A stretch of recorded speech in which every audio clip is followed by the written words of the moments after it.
में सबसे पहले आपको एक चीज को ध्यान देना पड़ेगा कि करंट में आप एमपी के राज्य के छात्र हैं, इसलिए एमपी का करंट बहुत जरूरी होता है। फिर आपको देश का करंट यानी इंडिया लेवल की करंट की घटनाएं जानना जरूरी होता है, और फिर वर्ल्ड लेवल की करंट की घटनाएं जानना जरूरी होता है। यानी करंट को आप तीन तरह से देख सकते हैं, एक जो स्टेट लेवल की घटनाएं हैं, एक जो कंट्री यानी देश लेवल की घटनाएं हैं, एक वर्ल्ड लेवल की जो घटनाएं हैं। ठीक है, अब देखिए, तो जो देश लेवल की घटनाएं हैं वो पूरे इंडिया लेवल के एग्जाम में पूछी जाती हैं ज्यादातर। ठीक है, और जो राज्य लेवल की घटनाएं हैं खासकर व्यापम, पुलिस और पटवारी ऐसे एग्जामों में ज्यादातर पूछता है। ठीक है,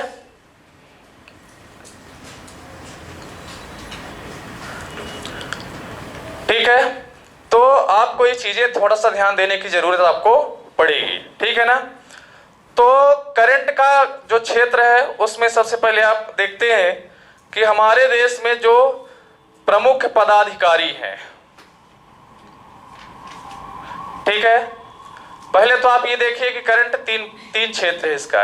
एक एमपी है, एमपी लेवल की घटनाएं आपको देखना है। दूसरी इंडिया लेवल की घटनाएं देखना है भारत की। ठीक है, और वर्ल्ड लेवल की घटनाएं आपको देखना है। ये चीजें आपकी क्लियर हो गई हैं। ठीक है, तो करंट में आपको अगर एमपी से रिलेटेड एग्जाम देना है तो एमपी लेवल की घटनाएं, फिर उसके बाद इंडिया लेवल की और वर्ल्ड लेवल की। ठीक है, अब इनमें से आपको देखना है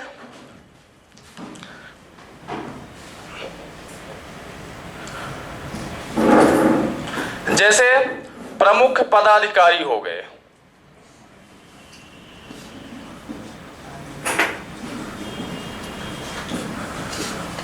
प्रमुख पदाधिकारी चाहे राज्य स्तर पर वो उनकी स्थिति हो, चाहे देश स्तर पर हो, चाहे विश्व स्तर पर हो। ठीक है, जैसे राज्य स्तर पर हम बात करते हैं, मुख्यमंत्री हो गए, कैबिनेट मंत्री हो गए, और जितनी भी समितियां बनती हैं उनके जो प्रमुख हैं उनको हमको पढ़ना जरूरी होता है। ठीक है, फिर देश लेवल की बात करते हैं तो हमारे जो भी राष्ट्रपति हैं, प्रधानमंत्री हैं, पक्ष के नेता हैं, विपक्ष के नेता हैं, केंद्रीय मंत्री हैं। ठीक है, फिर जो केंद्रीय समितियां हैं, जो बड़ी बड़ी है ना संस्थाएं हैं, जो बड़े बड़े संगठन हैं, गुप्तचर एजेंसियां हैं, जांच एजेंसियां हैं, उनके जो प्रमुख होते हैं उनको अपन पढ़ते हैं। बात समझ में आ रही है। तो ये जितने भी पदाधिकारी, फिर विश्व लेवल की अपन बात करते हैं तो विश्व लेवल पर भी जैसे मान लीजिए संयुक्त राष्ट्र संघ है, संयुक्त राष्ट्र संघ का अध्यक्ष कौन है, उससे जुड़ी हुई जो संस्थाएं हैं जैसे अंतरराष्ट्रीय न्यायालय है, ठीक है, सुरक्षा परिषद है, जो विश्व के बड़े बड़े संगठन है ना, जैसे सार्क हो गया, आसियान हो गया, नाटो हो गया, ओपेक हो गया, एपेक हो गया, इब्सा हो गया। ठीक है, तो जितने भी बड़े बड़े संगठन हैं उनके जो प्रमुख हैं तो उनको अपन पढ़ते हैं। तो कहाँ कहाँ का पढ़ेंगे, एक आपका राज्य लेवल का हो जाएगा, दूसरा देश लेवल का हो जाएगा, और तीसरा विश्व लेवल पर। ठीक है, तो तीनों को क्रम में बांट के अपन करंट में जो भी वर्तमान में है, जो जा रहे हैं उनको देखना है कि उनकी रिटायरमेंट कब हो रही है, जो आ रहे हैं वो अभी वर्तमान में कौन है और कौन फ्यूचर में आएंगे, किनकी नियुक्ति होना संभव है। क्लियर हो गया। उसके बाद ठीक है, फिर चर्चित स्थल। चर्चित स्थल का मतलब ये हुआ कि कौन सा मुद्दा अभी हाल ही में चर्चा में, कौन सा प्लेस अभी चर्चा में बना हुआ है। समझ में आ रही है चीजें। जैसे अभी अयोध्या चर्चा में है, ठीक है, वहां राम मंदिर का निर्माण हो रहा है। तो करंट में जो भी स्थल चर्चा में होते हैं उनसे रिलेटेड वो क्वेश्चन आपसे पूछता है। ठीक है, कि ये अभ्यर्थी, ये छात्र इसके विषय में क्या जानता है, क्योंकि वो बड़े सामाजिक मुद्दे हो सकते हैं, कोई ऐसे मुद्दे हो सकते हैं, खेल से जुड़े मुद्दे हो सकते हैं, जैसे आगामी खेल आयोजन हो गया, ठीक है, जैसे अगले ओलंपिक कहाँ होंगे, ठीक है, अगला आसियान सार्क खेल कहाँ होंगे, ठीक है, अगले राष्ट्रीय खेल कहाँ होंगे। तो जो चर्चित स्थल होता है, जो कि विश्व लेवल पर या इंडिया लेवल पर या एमपी लेवल पर जिसकी प्रमुखता होती है, उनको वो पूछता है। ठीक है, फिर चर्चित व्यक्ति, जो अभी हाल ही में चर्चा के विषय बने हुए होते हैं, जैसे उनमें किसी की नियुक्ति होती है बड़े उस पर, है ना, किसी का निधन होता है, ठीक है, ऐसे व्यक्तियों को भी वो आपसे पूछता है। ठीक है, तो इन चीजों को आपको पढ़ना होता है। फिर चर्चित पुस्तकें, जो अभी हाल ही में पुस्तकें लिखी जाती हैं, ठीक है, जो चर्चा में रहती है, न्यूज में रहती हैं, जैसे अभी द प्रॉमिस्ड लैंड लिखी गई, किसने लिखा? बराक ओबामा जी ने लिखा, है ना। द प्रॉमिस्ड लैंड किसने लिखा? बराक ओबामा जी ने लिखा, ठीक है। तो ऐसी जो पुस्तकें होती हैं वो आपसे पूछी जाती हैं, ठीक है। फिर सैन्य अभ्यास, ठीक है, जितने भी प्रकार के, चाहे नौसेना के हों, चाहे वायुसेना के हों, चाहे थल सेना के हों, जितने भी सैन्य अभ्यास होते हैं, है ना। जैसे अभ्यास मालाबार पूछ लिया आपसे, कौन बताएगा? 2 ही छात्र बताएंगे। बोलो बेटा पीछे से किन किन देशों का सैन्य अभ्यास है? भारत, अमेरिका, जापान, लेकिन इस बार एक देश को और शामिल किया गया था, ऑस्ट्रेलिया को, है ना। चाइना से जो हमारी दूरियां बढ़ रही हैं उसको ध्यान में रखते हुए भारत ने और अमेरिका ने निर्णय लिया कि इस बार अपन किसको शामिल करेंगे? साथ में ऑस्ट्रेलिया को शामिल करेंगे, ठीक है। तो जितने भी जैसे युद्ध अभ्यास इंद्र किन किन देशों का है बेटा? भारत, रूस, इंडिया और रसिया, INDRA, ठीक है। तो RA से रसिया, IND से इंडिया, तो ऐसा है। फिर सूर्य किरण हो गया, है ना, मित्र शक्ति हो गया, गरुड़ हो गया। तो जितने भी ये सैन्य अभ्यास होते हैं उनको आपके कंपटीशन में वो पूछ लेता है कभी कभी, ठीक है। फिर उसके बाद सूचकांक हो गए, सूचकांक जैसे विश्व खुशहाली सूचकांक, विश्व भुखमरी सूचकांक, ठीक है, राष्ट्रीय बौद्धिक संपदा सूचकांक। तो जितने भी प्रकार के सूचकांक होते हैं, वर्ल्ड लेवल पे कौन सबसे टॉप पर है, उसमें कितने देश शामिल हैं और उसमें इंडिया की क्या पोजीशन है, ठीक है। तो ऐसे क्वेश्चन भी वो आपसे पूछता है। फिर उसके बाद पुरस्कार हो गए,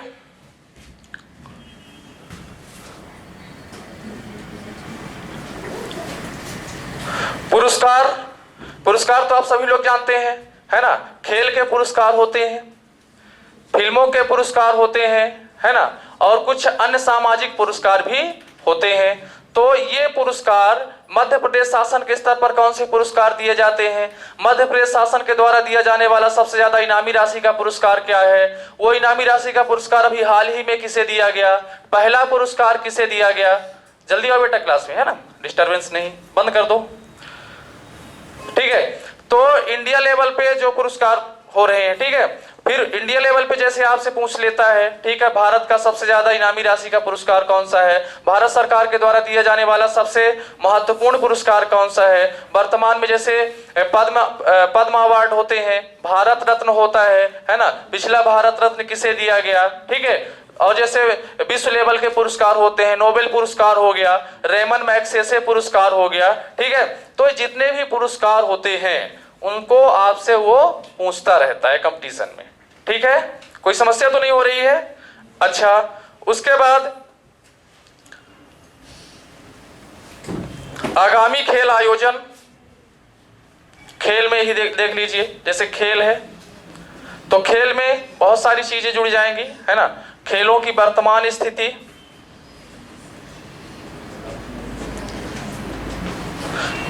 स्थिति, खिलाड़ी, किस खेल में कितने खिलाड़ी होते हैं, ठीक है।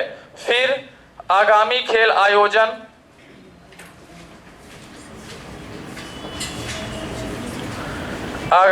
आयोजन, ये सारी चीजें पूछता है कि नहीं पूछता?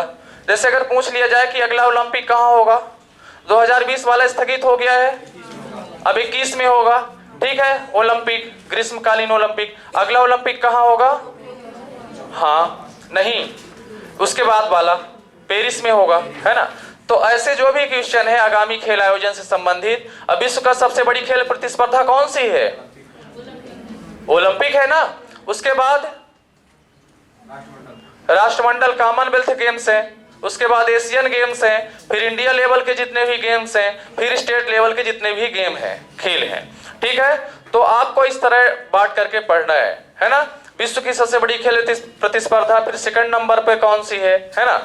फिर उसके बाद एशिया लेवल पर कौन सी है, फिर इंडिया लेवल पर कौन कौन से खेल होते हैं, राष्ट्रीय खेल कहाँ होता है, ठीक है, उसमें कौन कौन से खेल शामिल हैं, कौन कौन से खेल नहीं शामिल हैं। जैसे अपन ओलंपिक की बात करते हैं तो क्या क्रिकेट ओलंपिक में शामिल है, नहीं शामिल है, उस पर बहस चल रही है, ठीक है। तो ऐसे जो भी खेल आयोजन होते हैं उनको आपके कंपटीशन में पूछता रहता है, ठीक है। फिर योजना, अभियान एवं कार्यक्रम, ठीक है, योजना, ठीक है, अभियान, कार्यक्रम, इससे क्वेश्चन आपसे पूछता है, ठीक है। योजना क्या है, जैसे मध्य प्रदेश शासन के द्वारा कौन कौन सी योजनाएं चलाई जा रही हैं, ठीक है, भारत सरकार के द्वारा कौन कौन सी योजनाएं चलाई जा रही हैं, और विश्व स्तर पर कौन कौन सी योजनाएं लोगों के कल्याण के लिए चलाई जा रही हैं। ये भी करंट का ही विषय है, और इसमें जो वर्तमान में जो योजनाएं संचालित होती हैं उनको वो आपके कंपटीशन में पूछता है, ठीक है। जैसे अभी भारत सरकार के द्वारा बहुत सारी योजनाएं चलाई गई कि नहीं चलाई गई अभी हाल ही में, ठीक है।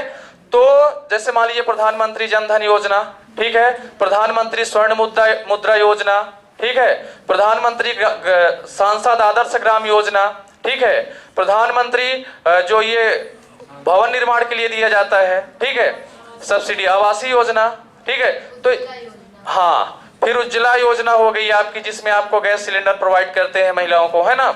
तो ये सारी योजनाएं जो इंडिया लेवल पे हैं, जो वर्ल्ड लेवल पे हैं, जैसे संयुक्त राष्ट्र के द्वारा बहुत सारी योजनाएं चलाई जाती हैं, ठीक है, जैसे मातृ प्रसव योजना संयुक्त राष्ट्र की है, महिलाओं को डिलीवरी के समय पैसे जो दिए जाते हैं, है ना। तो ये जितनी भी योजनाएं हैं तो आपको पढ़ने पड़ते हैं करंट के अंतर्गत, समझ रहे हैं ना, कोई कंफ्यूजन तो नहीं हो रहा है।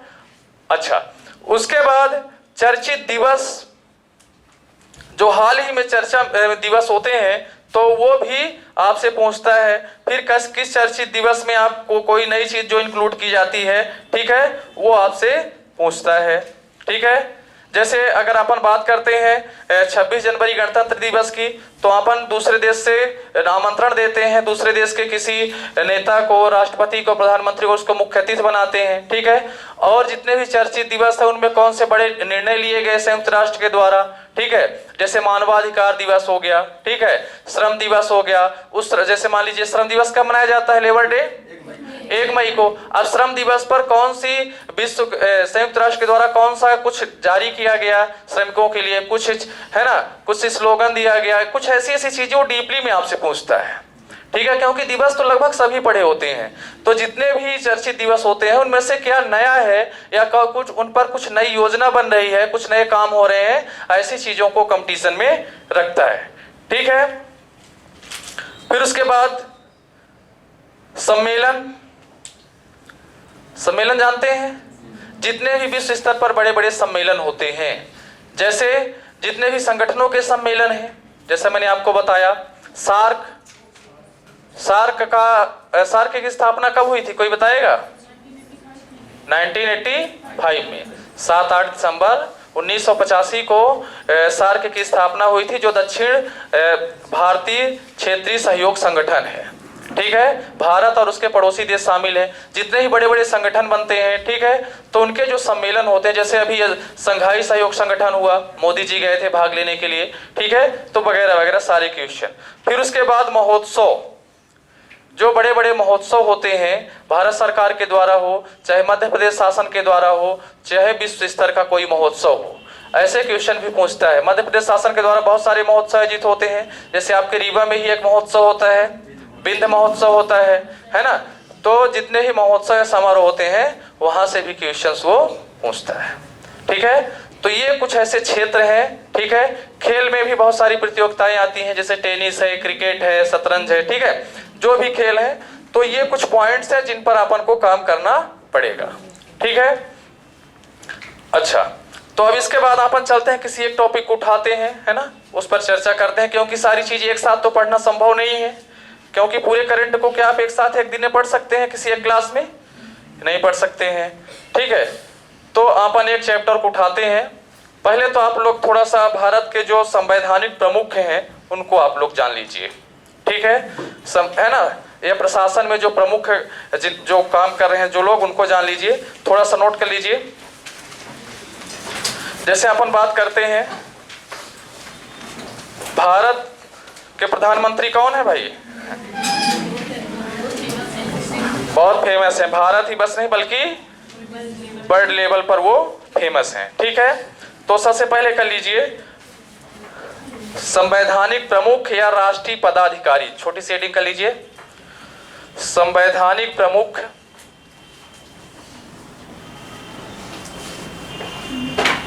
संवैधानिक प्रमुख या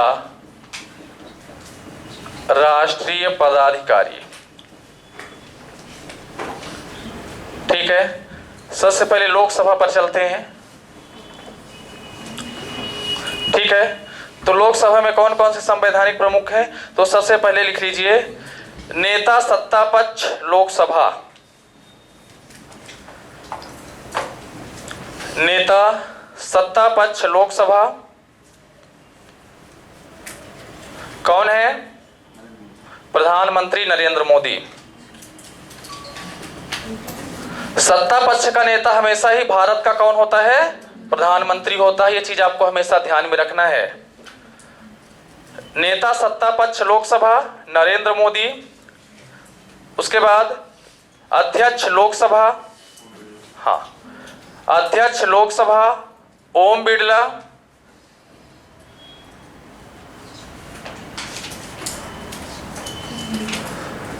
ठीक है, ओम बिरला बन जाएगा, लिखते है ना? क्या नहीं, वो चीज ज्यादा जरूरी नहीं है ना? बस इसमें से नॉर्मल नाम ही पूछेंगे आपसे, है ना? जैसे वो तो कोटा राजस्थान से है, लेकिन वो चीज आपको जानना जरूरी इतना नहीं है। आप बस इनको याद रखिए, बहुत सारे डेटा मिलेंगे भी आपको, है ना? चलिए उसके बाद कर लीजिए, हाँ महासचिव लोकसभा, महासचिव लोकसभा स्नेहलता श्रीवास्तव, स्नेहलता श्रीवास्तव,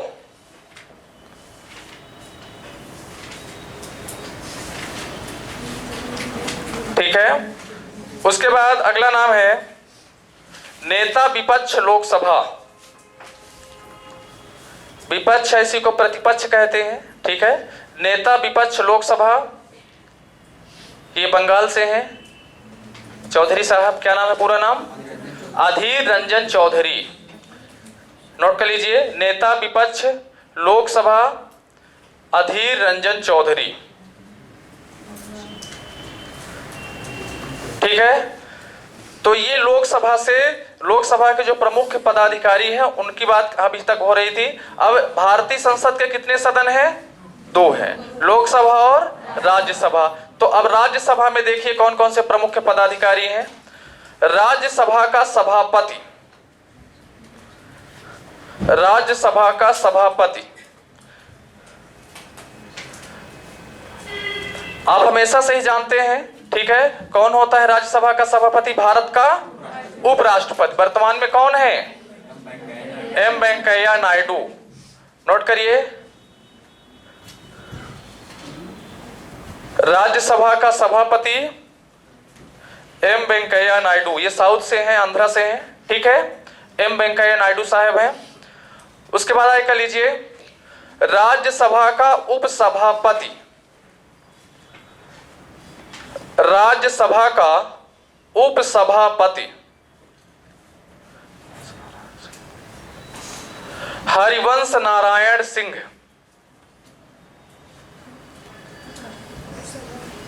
हरिवंश नारायण सिंह कौन है? हरिवंश नारायण सिंह। नेता विपक्ष राज्यसभा, या राज्यसभा में नेता विपक्ष कौन है? हाँ, जम्मू कश्मीर से है, गुलाम नबी आजाद साहब। नेता विपक्ष राज्यसभा गुलाम नबी आजाद,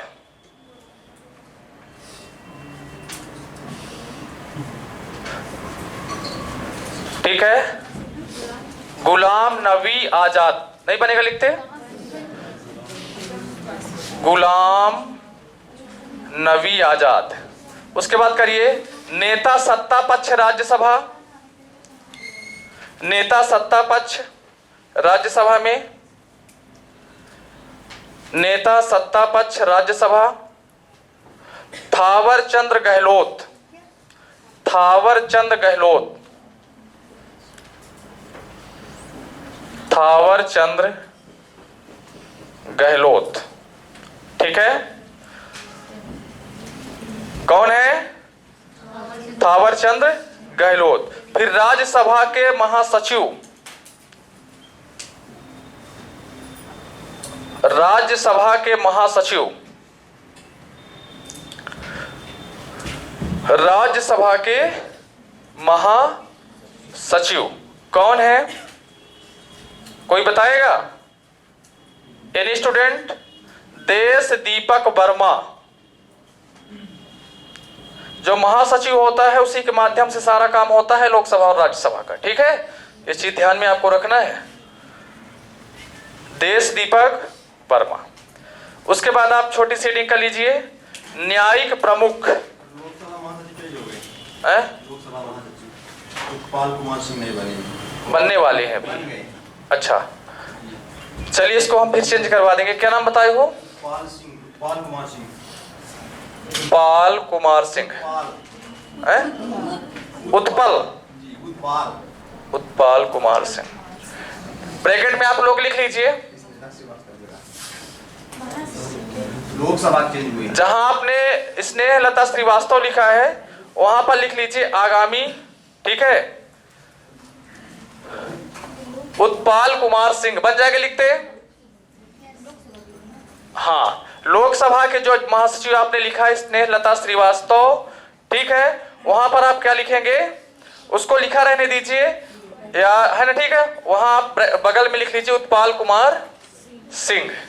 ठीक है, करंट में यही चीजें सबसे इंपॉर्टेंट होती हैं, आपको बता दें, क्योंकि कल की जो घटना है वो आज के लिए मतलब नई हो जाती है ना? बहुत चेंजेस होते हैं करंट में, जो डेटा आप पढ़ रहे हैं उसमें बहुत जल्दी जल्दी परिवर्तन होता है। इसलिए करंट के आपको लोगों को मासिक पत्रिका या छमाही पत्रिका या 15 दिन की जो पत्रिका आती है उनको लेना पड़ता है। ठीक है, तो करंट की जो क्लास होगी उसमें आपको डेटा बहुत चेंज करने पड़ेंगे, इसमें आपको बहुत कंफ्यूजन भी होगा। ठीक है, परेशान नहीं होना है। चलिए, तो आज इसमें संसदीय प्रमुख बस करवाते हैं, जो अगली क्लास होगी उसमें हम न्यायिक प्रमुख, गुप्तचर संगठन के प्रमुख आज करवाएंगे। ठीक है, अब अपन चलते हैं, एक जो बड़ा चैप्टर आज हम आपको पढ़ाना चाह रहे हैं वो है आपका नोबेल पुरस्कार। हेडिंग करवाए हैं तो कर लीजिए भारत के प्रमुख न्यायाधीश, इनको बस और कर लीजिए भारत के प्रमुख न्यायाधीश कौन है भाई? हाँ, नोट कर लीजिए शरद अरविंद बोबडे, भारत के प्रमुख न्यायाधीश शरद अरविंद बोबडे। नहीं बनेगा, लिखते? अच्छा, थोड़ा नाम कठिन लगते हैं, है ना? बोबडे, शरद अरविंद बोबडे। ठीक है, तो ये चीज आपको ध्यान देना है। ठीक है, शरद अरविंद बोबडे।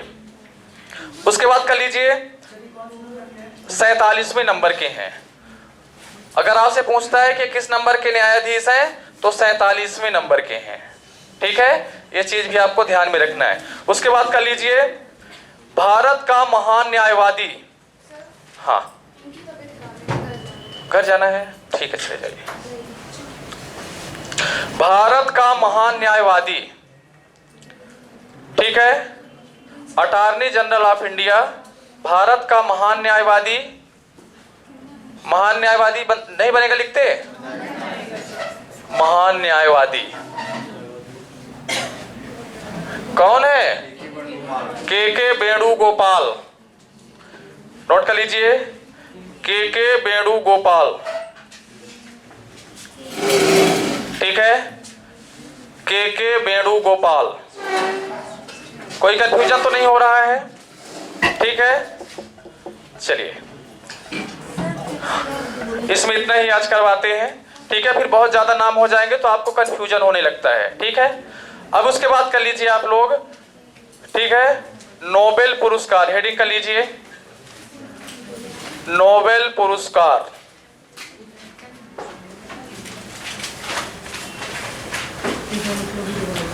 ठीक है, नोबेल के बारे में कोई कुछ बताएगा?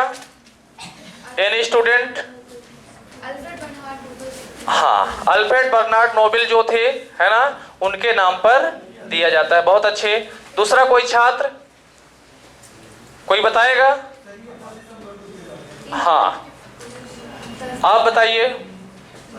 इसने 1863 में हाँ और डायनामाइट की खोज की थी। हाँ फिर इनकी मृत्यु हो गई। इनकी वसीयतनामा को हाँ स्वीडन के बैंक में रखा गया, उन्हीं की याद में। हाँ, और 10 दिसंबर को दिया जाता है, अक्टूबर में घोषणा की जाती है। बिल्कुल। 6 क्षेत्रों में दिया जाता है। बिल्कुल सही है। 1970 से 7 के क्षेत्र में पहले 5 छात्रों में दिया जाता था। सही है, बैठ जाओ। चलिए हम बताते हैं आपको नोबेल के बारे में, ठीक है। नोबेल पुरस्कार जो है ये विश्व का सबसे बड़ा पुरस्कार है। नोबेल पुरस्कार विश्व का सबसे बड़ा पुरस्कार है। ये वैज्ञानिक क्षेत्र में, है ना, और शांति के क्षेत्र में, है ना, साहित्य के क्षेत्र में और अर्थशास्त्र के क्षेत्र में ये पुरस्कार दिए जाते हैं, ठीक है। अल्फ्रेड बर्नार्ड नोबेल एक बहुत बड़े वैज्ञानिक थे। क्या थे? एक बहुत बड़े वैज्ञानिक थे। किस देश के वैज्ञानिक थे? स्वीडन के, ठीक है। इन्होंने लगभग अपने जीवन में 335 खोज की है। कितनी खोजें की हैं? 335 इनके रिसर्च हैं, खोजे हैं। और उनमें जो सबसे प्रमुख खोज थी इनकी, वो थी डायनामाइट, ठीक है।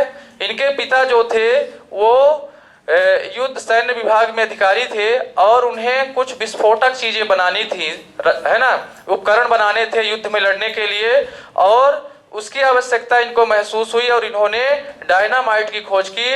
वही डायनामाइट जो आज विस्फोटक पदार्थों में भारी मात्रा में उपयोग किया जाता है। क्लियर हो गया? तो अच्छा, इनकी कोई संतान नहीं थी, या इनको ये कह सकते हैं कि इनका कोई उत्तराधिकारी नहीं था। तो इनके पास बहुत सारी जो संपत्ति थी वो बैंक ऑफ स्वीडन में जमा थी, और इनकी इच्छा थी कि जब मेरी मृत्यु हो तो मेरी मृत्यु के पश्चात जो मेरी वसीयतनामा है, जो मेरी संपत्ति है, उसमें से जो ब्याज मिले, उस ब्याज के माध्यम से जो भी पुरस्कार हैं, जो इस ब्याज हो हमारी संपत्ति की, उस ब्याज से लोगों को या वैज्ञानिकों को प्रोत्साहन स्वरूप, जो वैज्ञानिक रिसर्च कार्य में लगे हुए हैं, जो वैज्ञानिक नई नई क्षेत्रों में खोज करते हैं, जो विश्व में शांति स्थापित करते हैं, जो बड़ी साहित्यों की रचना करते हैं, उनको जो है तो इसी के ब्याज से पुरस्कार दिया जाए। ये किसकी इच्छा थी? अल्फ्रेड बर्नार्ड नोबेल पूरा नाम था, शॉर्ट में उनको अल्फ्रेड नोबेल ही कहते हैं। तो अल्फ्रेड नोबेल की इच्छा थी कि मेरी वसीयतनामे से क्या दिया जाए? पुरस्कार प्रदान किया जाए। किनको प्रदान किया जाए? जो वैज्ञानिक देश हित में, राष्ट्र हित में या विश्व के हित में दिन रात परिश्रम करके रिसर्च के कार्यों में जुटे हुए हैं, ठीक है। तो ये जो पुरस्कार है ये शुरू में 5 क्षेत्रों में दिया जाता था। कितने क्षेत्र थे? 5 क्षेत्र थे इसके, ठीक है। 3 तो विज्ञान के क्षेत्र थे, साइंस की शाखाएं थी, साइंस की ब्रांच थी। उनमें आपकी केमिस्ट्री हो गई, फिजिक्स हो गया और मेडिकल हो गया, चिकित्सा हो गया। मेडिकल बायोलॉजी का ही पार्ट है चिकित्सा शास्त्र। तो विज्ञान की जो आप तीनों शाखाएं पढ़ते हैं, ऐसे आपको ध्यान में रखना है कि जो साइंस की तीनों शाखाएं हैं, है ना, फिजिक्स, केमिस्ट्री और बायोलॉजी, तो बायोलॉजी की जगह में थोड़ा सा आपको और अपने दिमाग को बढ़ाना है और वहां पर चिकित्सा शब्द जोड़ना है। हाँ, तो ये 3 विज्ञान के हो गए। और 2 कौन सी शाखाएं? एक साहित्य, क्योंकि विश्व में बहुत बड़े बड़े साहित्यकार होते हैं, तो आपको ऐसे ध्यान रखना है कि साहित्य का एक क्षेत्र है। और विश्व में शांति जरूरी है, तो शांति के क्षेत्र में भी नोबेल का पुरस्कार दिया जाता था, ठीक है। और बाद में इसमें एक और पुरस्कार जोड़ा गया जिसको अर्थशास्त्र का नोबेल कहा जाता है, ठीक है। इसकी इनामी राशि कितनी होती है? 5,000। हाँ करोड़ होती है भारत में रुपए में। हाँ हाँ बोलिए। डॉलर स्वीडन में अधिक होती है करोड़ में। 10 लाख अमेरिकी डॉलर और प्रशस्ति पत्र। ठीक है, इसमें हो गया, ये मेन राशि है जो निर्धारित है। कभी कभी 11 लाख अमेरिकी डॉलर हो गया, 11,80,000 हो गया। ठीक है, जो सामान्य राशि है वो 10 लाख अमेरिकी डॉलर निश्चित की गई है। ठीक है, और अगर आपसे पूछता है कि भारत में सबसे पहला नोबेल किसको मिला, रविंद्रनाथ टैगोर को 1913 में। किस क्षेत्र का, शांति के क्षेत्र का। कौन सी साहित्य के क्षेत्र का, शांति नहीं है, साहित्य के क्षेत्र का दिया गया था। और कौन सी रचना के लिए, गीतांजलि की रचना के लिए। गीतांजलि उनका एक महाकाव्य है कि नहीं है, रविंद्रनाथ टैगोर जी का। कहां से हैं वो, भारत के किस राज्य से, पश्चिम बंगाल से हैं, जहां उनका शांति आश्रम चलता था, शांति निकेतन। वहां पर वर्तमान में कौन सा विश्वविद्यालय स्थापित है, विश्व भारती विश्वविद्यालय। ठीक है, सेंट्रल यूनिवर्सिटी है। ठीक है, तो ये सारी चीजें हैं। फिर उसके बाद किसको दिया गया, वेंकटरमण साहब को दिया गया भौतिकी में प्रकाश प्रकीर्णन के लिए 1930 में। ठीक है, फिर उसके बाद किसको दिया गया, अमर्त्य सेन को दिया गया। उसके बाद लास्ट में कैलाश सत्यार्थी को दिया गया। ठीक है, तो थोड़ा सा आप लोग इसमें नोट करेंगे, नोट कर लीजिए चीजें। नोबेल से जुड़ी हुई कोई भी क्वेश्चन आएगा तो आपको कंफ्यूजन नहीं रहेगा। ठीक है, नोट कर लीजिए। आपने हेडिंग कर लिया है नोबेल पुरस्कार, नोट कर इसमें। नोबेल पुरस्कार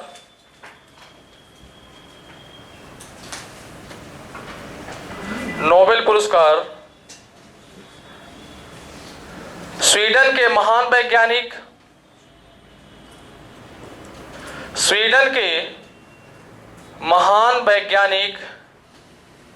अल्फ्रेड बर्नार्ड नोबेल की याद में दिया जाता है।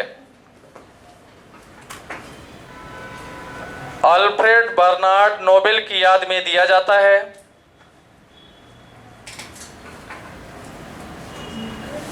ठीक है, नीचे से करिए। अल्फ्रेड बर्नार्ड नोबेल का जन्म 1833 में, अल्फ्रेड बर्नार्ड नोबेल का जन्म 1833 में हुआ और इनकी मृत्यु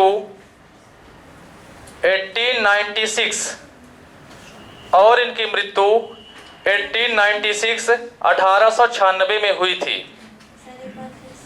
हाँ,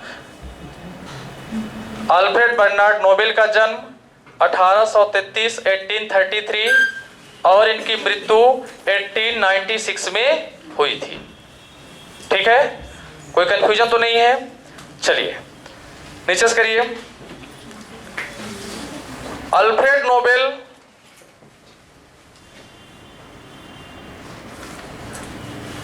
का कोई उत्तराधिकारी नहीं था।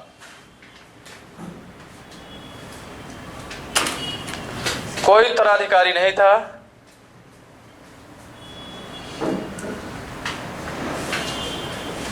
इनकी संपत्ति बैंक ऑफ स्वीडन में जमा थी। बैंक ऑफ स्वीडन में जमा थी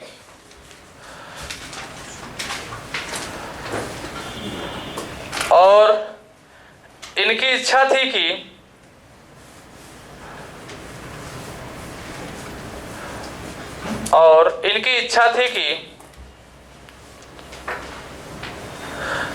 संपत्ति के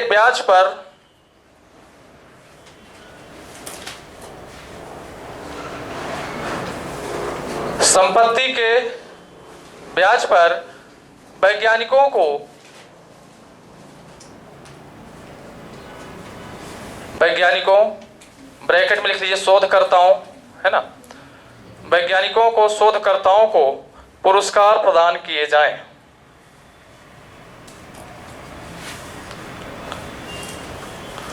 पुरस्कार प्रदान किए जाएं। ठीक है, निश्चित करिए। इन्होंने अपने जीवन में लगभग 335 खोजें की। इन्होंने अपने जीवन में लगभग 335 खोजें की।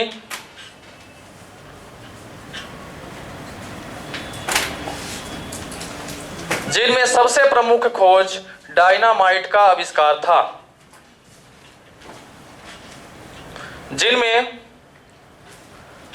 सबसे प्रमुख खोज डायनामाइट का आविष्कार था।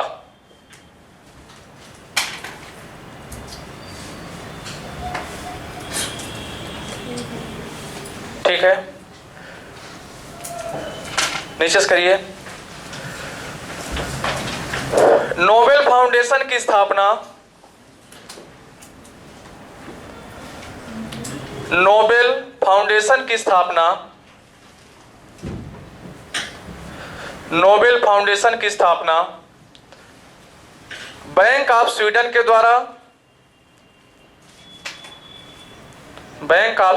द्वारा 29 जून 1900 को की गई।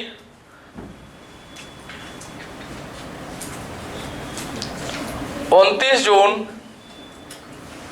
1900 को की गई और 1901 से नोबेल पुरस्कार प्रदान किए जाने लगे और 1901 से नोबेल पुरस्कार प्रदान किए जाने लगे।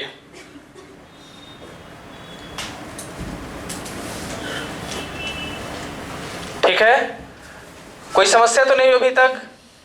पूछ सकते हैं आप, कोई कंफ्यूजन हो तो। ठीक है, चलिए अब आपको जैसा कि हमने पहले बताया था, ठीक है, कि नोबेल पुरस्कार प्रारंभ में कितने क्षेत्रों में दिया जाता था? 5 क्षेत्र थे। ठीक है, नोट कर लीजिए। प्रारंभ में नोबेल पुरस्कार प्रारंभ में नोबेल पुरस्कार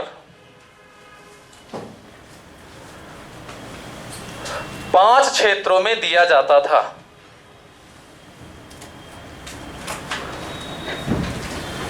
पांच क्षेत्रों में दिया जाता था।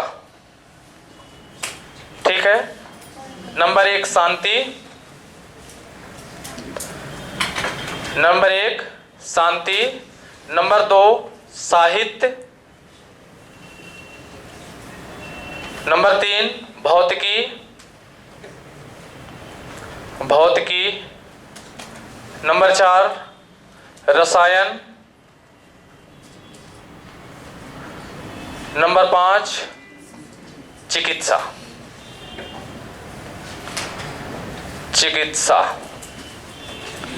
ठीक है, नीचे से करिए। 1968 से हो गया, 67 में वो हुआ है, 68 से दिया गया है। ठीक है, नीचे से कर लीजिए। 1968 से बैंक ऑफ स्वीडन के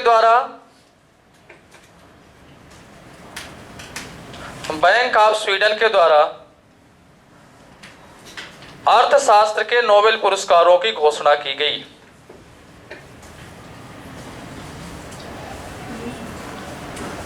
अर्थशास्त्र के नोबेल पुरस्कारों की घोषणा की गई।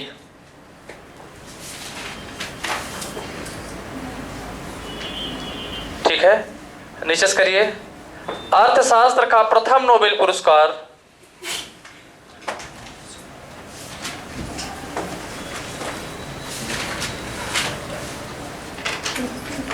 ठीक है किसको दिया गया था? वो तो प्रथम भारतीय थे। ठीक है, उनको बाद में मिला है। हाँ, नोट कर लीजिए। अर्थशास्त्र का प्रथम नोबेल पुरस्कार रैगनर फिश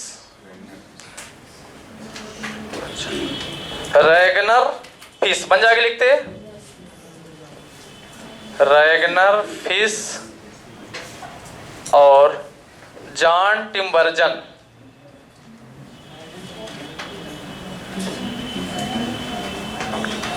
ठीक है, ये दो लोगों को दिया गया था। अर्थशास्त्र का पहला नोबेल जब 1968 में स्थापित हुआ था। ठीक है, अर्थशास्त्र में नोबेल पुरस्कार की स्थापना 1967 को हुई थी ना, और 69 में दिया गया। 67 में घोषणा हुई थी। ठीक है, ठीक है, पढ़े हो क्या पहले से? सर प्रभु सर पढ़ाए थे, इसलिए थोड़ी क्योंकि इसमें दूसरा है, उसमें दूसरा नहीं, आप उसको क्लियर कर लेना है ना। 1969 मानता है क्या? एनसीईआरटी 1969 मानता है। 1969 एनसीईआरटी मानता है ना। प्रभु सर ने 67 लिखा दिया तो उसमें मैं कुछ नहीं कर सकता हूँ। ठीक है ना, आप उसको थोड़ा सा क्लियर कर लेना, फिर बाहर पूछ लेना। ठीक है, आप लोग अरसा ठीक करिएगा। ठीक है ना, कोई कंफ्यूजन तो नहीं है? ठीक है, 68 और 67 पर किसी दिन हम चर्चा करके आपको बता देंगे। थोड़ा सा हमको भी रिसर्च करना पड़ेगा, क्योंकि जो मुझे डाटा मिला वो मैं आपको बता रहा हूँ। आप समझिएगा बात को, है ना। सर ने जो बताया हो सकता है सर का भी सही हो सकता है। 69 में दिया गया था। ठीक है, रैगनर फिश और जॉन टिम्बर्जन को 1969 में प्रदान किया गया था। ठीक है, ठीक है बेटा, तो इसमें कंफ्यूजन नहीं रखना, किस दिन चर्चा कर देंगे। तो नोट कर लीजिए। और इनको किस खोज के लिए दिया गया था? गत्यात्मक, हाँ, इकोनॉमिक मॉडल, इकोनोमेट्रिक मॉडल है। ठीक है, तो उसको मत लिखिए, बस नाम बस आप याद रखिए कि प्रथम नोबेल किसको दिया गया? रैगनर फिश और जॉन टिम्बर्जन को। ठीक है, स्थापित कब हुआ? 68 में। दिया कब गया? 69 में। क्लियर हो गया? चलिए, उसके बाद आप कर लीजिए, अभी वर्तमान का भी आपको पढ़ना है।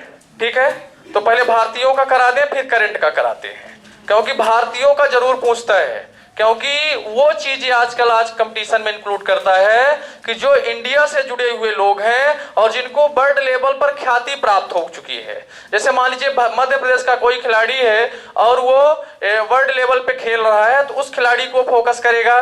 इंडिया लेवल पर कोई व्यक्ति है जिसने वर्ल्ड लेवल पर कुछ अच्छा किया है, उसको वो पूछता है। ठीक है, तो जो भारत के नोबेल प्राप्त करता है उनको वो अक्सर पूछता रहता है कंपटीशन में। तो नोट कर लीजिए, भारत में नोबेल पुरस्कार विजेता,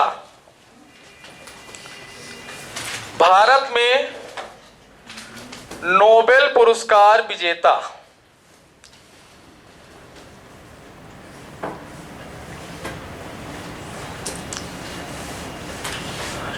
ठीक है। नंबर 1 आप हेडिंग लिख लीजिए एड्रेस करके, रविंद्रनाथ टैगोर। रविंद्रनाथ टैगोर, नोट करिए। इसमें 1913 में इन्हें साहित्य के क्षेत्र का नोबेल दिया गया। 1913 में इन्हें साहित्य के क्षेत्र का नोबेल दिया गया। इनकी प्रमुख रचना गीतांजलि की रचना के लिए, इनकी प्रमुख रचना गीतांजलि की रचना के लिए।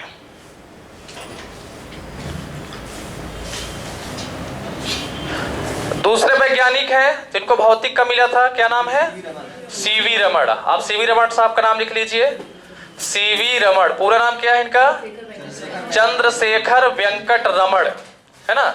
अक्सर लोग इन्हें सीवी रमण शॉर्ट नेम से ही बुलाते हैं, क्योंकि साउथ के हैं और आप लोग जानते हैं कि साउथ वाले लोगों का नाम थोड़ा सा लंबा होता है ना, तो उनका शॉर्ट नेम ही ज्यादा अच्छा होता है। तो सीवी रमण, अगर जिनको कंफ्यूजन हो रहा है तो ब्रैकेट में चंद्रशेखर वेंकट रमण आप लिख लीजिए, आपको याद रहेगा, चंद्रशेखर वेंकट रमण।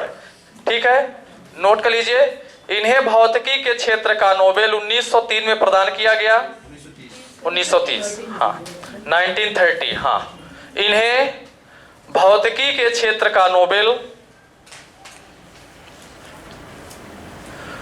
1930 में प्रदान किया गया। और इन्होंने खोज क्या किया था? हाँ, रमण प्रभाव, है ना, या उसी को प्रकाश का प्रकीर्णन कहते हैं। ठीक है, हाँ, प्रकाश प्रकीर्णन के लिए इनकी खोज प्रकाश में प्रकीर्णन, प्रकाश में प्रकीर्णन। कोई कंफ्यूजन तो नहीं है?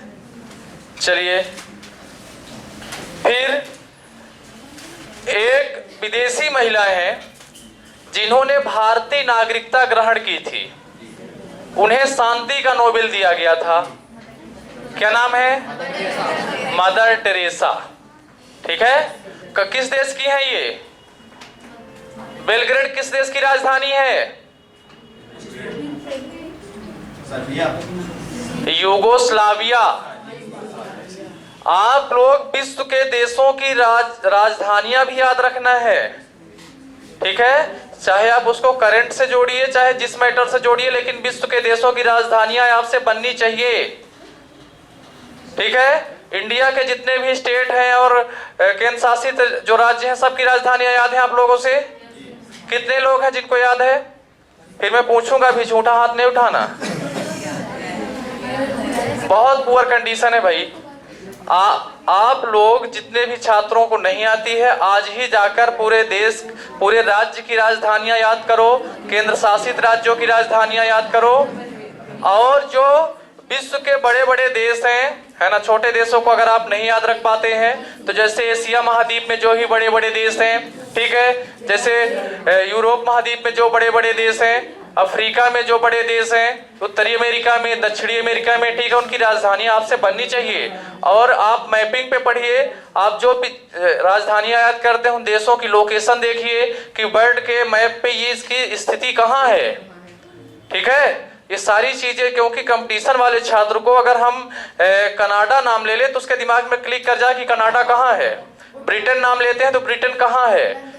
हाँ, लंदन उसकी राजधानी है, ग्रेट ब्रिटेन की। ठीक है, अगर हम आपको कहें कि न्यूजीलैंड कहाँ है तो आपको पता होना चाहिए, दिमाग में बात आ जानी चाहिए कि न्यूजीलैंड कहाँ है। समझ रहे हैं ना? थोड़ा सा लास्ट में इस पर हम चर्चा करेंगे, विश्व का महाद्वीप बना करके थोड़ी सी चीजें समझाएंगे। और राज्य राजधानियां ये आपको अपने से करना पड़ेगा कि हमको करवाना पड़ेगा? कर लेंगे ना आप लोग? इतने तो जागरूक हैं भाई सभी लोग। बेलग्रेड सर्बिया की राजधानी है। बेलग्रेड सर, यूगोस्लाविया उसी का नाम चेंज हुआ है। ठीक है ना, मेन देश जो है वर्तमान में यूगोस्लाविया है। ठीक है, सर्बिया पुराना नाम रहा होगा इतिहास में, वर्तमान में क्या नाम है कंट्री का? यूगोस्लाविया नाम है। और यूगोस्लाविया किसका मुख्यालय है? बेलग्रेड किसका मुख्यालय है? गुटनिरपेक्ष का। ठीक है, तो ये चीज आपको सारी चीज याद रखना है। सारे संगठन जो है बड़े लेवल के मैं करवाऊंगा, हालांकि अब मैं सोचता हूं कि आपको हर संडे बुला के करंट की चीजें पूरी क्लियर करवाते चले। जितने ही बड़े बड़े संगठन हैं वर्ल्ड लेवल के, ठीक है, जैसे आसियान है, सार्क है, यूरोपीय यूनियन है, ओपेक है, एपेक है, ठीक है, सुरक्षा परिषद है, अंतरराष्ट्रीय न्यायालय है। ठीक है, तो ये सारी चीजें आपकी हम करवाएंगे। किस दिन आपको हम बताएंगे क्या संयुक्त राष्ट्र संघ है और संयुक्त राष्ट्र संघ की स्थापना कैसे हुई, इसका क्या काम है, सुरक्षा परिषद का क्या काम है। ठीक है, सुरक्षा परिषद के कौन कौन से स्थायी सदस्य हैं, अंतरराष्ट्रीय न्यायालय का क्या काम है। ठीक है, तो सारी चीजें आपको हम बताएंगे। तो भारत में जो मदर टेरेसा हैं उनको दिया गया था पुरस्कार 1979 में। नोट करिए, मदर टेरेसा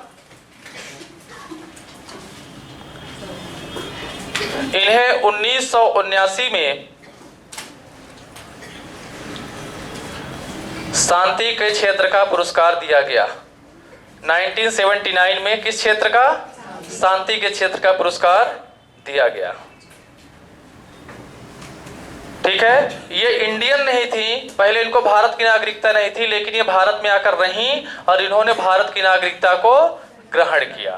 ठीक है, चलिए उसके बाद कर लीजिए अमर्त्य सेन, नाम सुना होगा आप लोगों ने।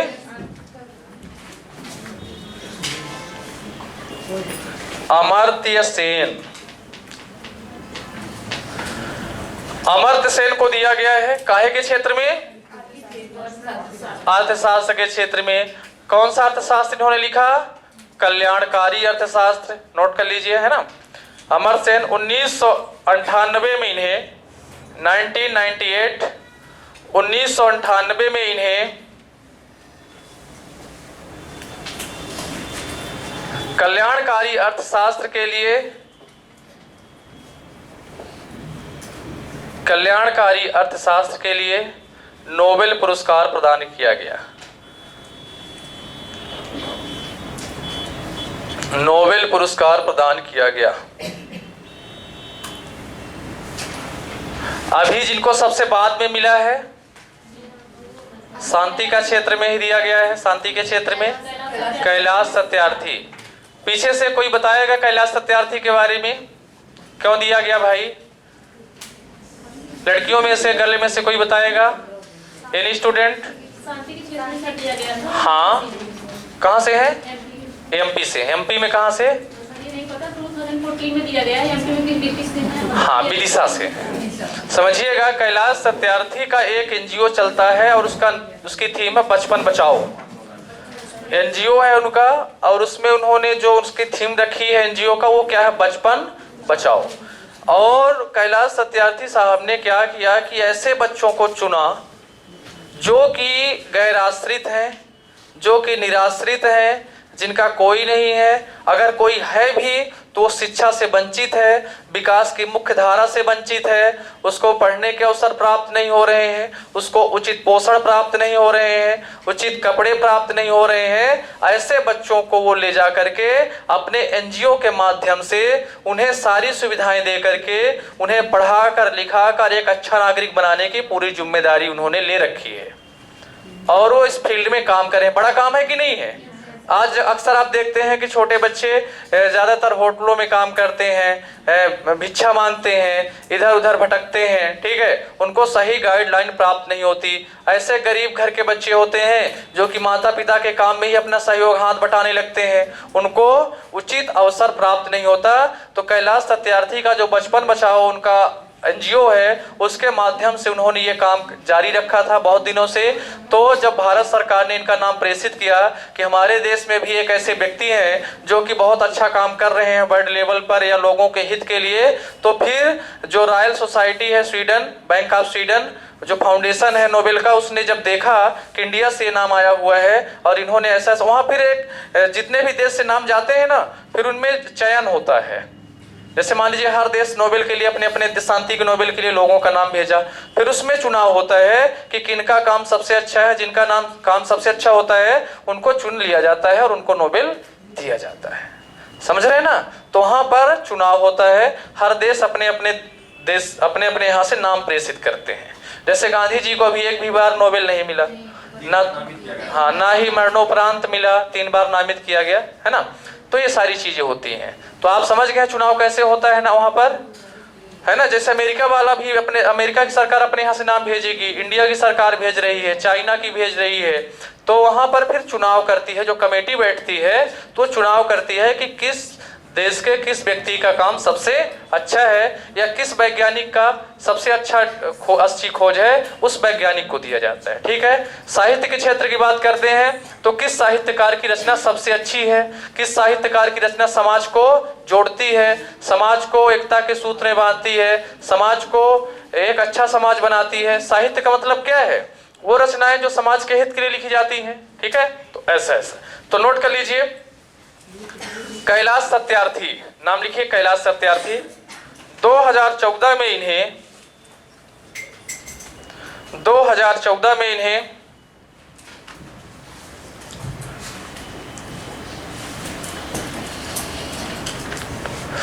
शांति के क्षेत्र का नोबेल पुरस्कार प्रदान किया गया। शांति के क्षेत्र का नोबेल पुरस्कार प्रदान किया गया।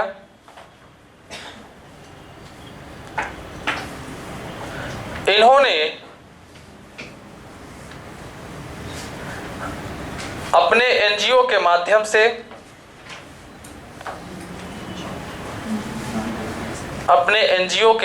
से बच्चों के अधिकारों के लिए,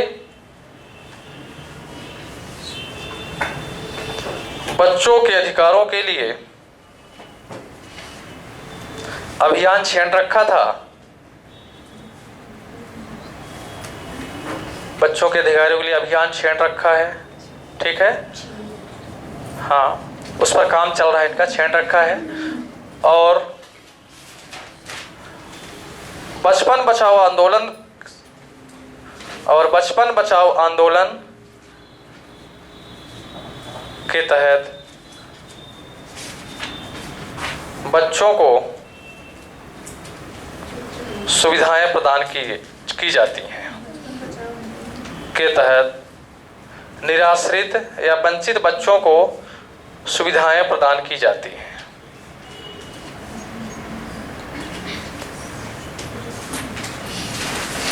ठीक है, अब उसके बाद कर लीजिए 2020। अच्छा, एक चीज और बता दूं, कुछ ऐसे भी भारतीय वैज्ञानिक हैं जिनका जन्म तो भारत में हुआ लेकिन उनको नोबेल पुरस्कार किसी अन्य देश से प्राप्त हुए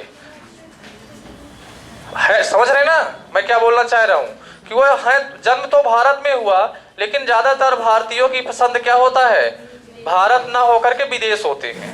और भारत के ही बहुत सारे डॉक्टर, वैज्ञानिक, इंजीनियर जो बड़ी बड़ी पोस्ट पर हैं, वो जिनको अच्छा टैलेंटेड लोग होते हैं, वैज्ञानिक लोग, वो जाकर के विदेश चले जाते हैं। उनको अच्छा पैसा मिलता है, अच्छी सुविधाएं मिलती हैं, इसलिए वो कहाँ चले जाते हैं, दूसरे देशों में चले जाते हैं। ज़्यादातर लोग यूके है, यूएसए है ना, तो ऐसे देशों में जाकर के अपने रिसर्च करते हैं, उनको ज़्यादा सुविधाएं। इंडिया में जिस काम के लिए कम पैसा मिलता है उसी काम के लिए वहाँ ज़्यादा पैसा मिलता है, ज़्यादा फैसिलिटी मिलती है, ज़्यादा सुविधाएं मिलती हैं। तो जब आपको उसी काम के लिए यहाँ कम चीज़ें मिलेगी तो आप दूसरे देश जाना पसंद करोगे कि नहीं करोगे। तो भारत के ही कुछ ऐसे वैज्ञानिक हैं जिनका जन्म भारत में हुआ और उन्होंने जो खोजें की वो विदेशों में की और वहाँ के माध्यम से उनको पुरस्कार मिले। तो कुछ वैज्ञानिक हैं, उनको भी करवा दें कि ना करवाएं, करवा दें। ठीक है, अच्छा, तो इसमें आप लोग सुन लीजिए। सबसे पहले डॉक्टर हरगोविंद खुराना, ठीक है, ये भारत के हैं। और ठीक है, तो आप पहले हेडिंग कर लो, ऐसे ही आप कंफ्यूज हो जाओगे। ठीक है, नोट कर लीजिए। भारत में जन्मे कुछ वैज्ञानिक, भारत में जन्मे कुछ वैज्ञानिक जिन्हें दूसरे देशों से नोबेल पुरस्कार प्राप्त हुए, दूसरे देशों से नोबेल पुरस्कार प्राप्त हुए।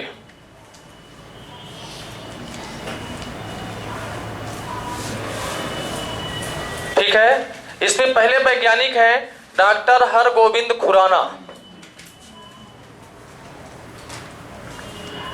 डॉक्टर हरगोविंद खुराना, ठीक है, नोट कर लीजिए। 1968 में USA United State of America, 1968 में यूएसए के लिए चिकित्सा का नोबेल मिला।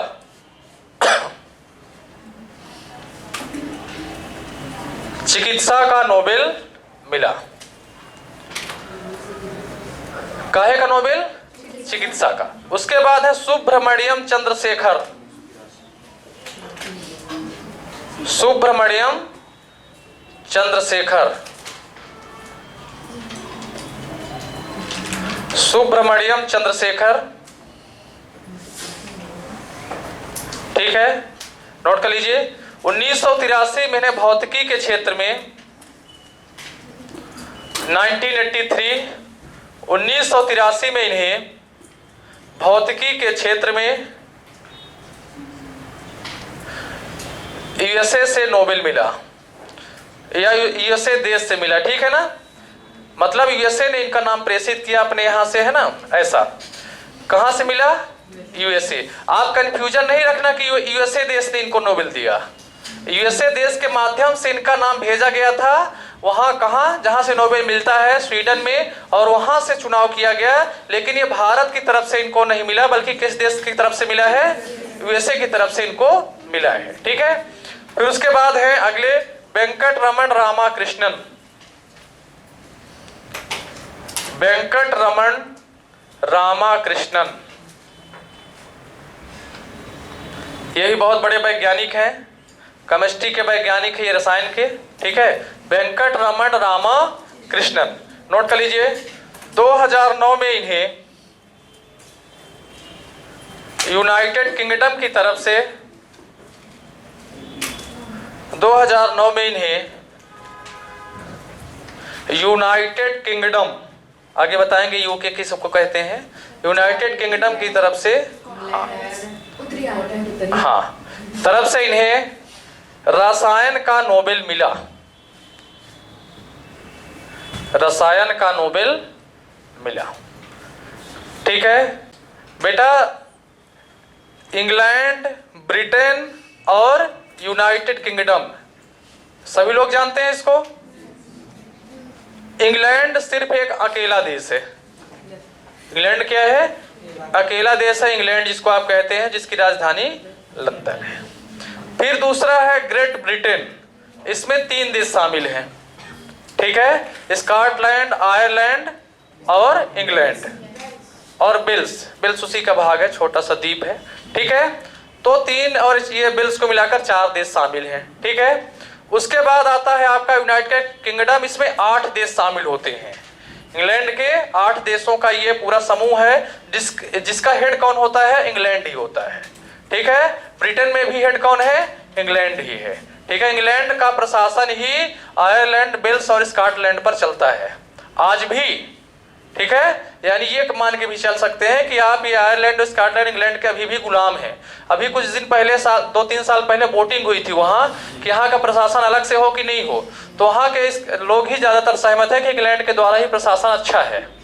ठीक है, क्योंकि इंग्लैंड प्राचीन समय से एक डेवलप कंट्री है, आज भी है, वहाँ का सूचकांक अच्छा है, मानव विकास सूचकांक अच्छा है। ठीक है, ऐसा तो इनको किन देशों की ओर से मिला?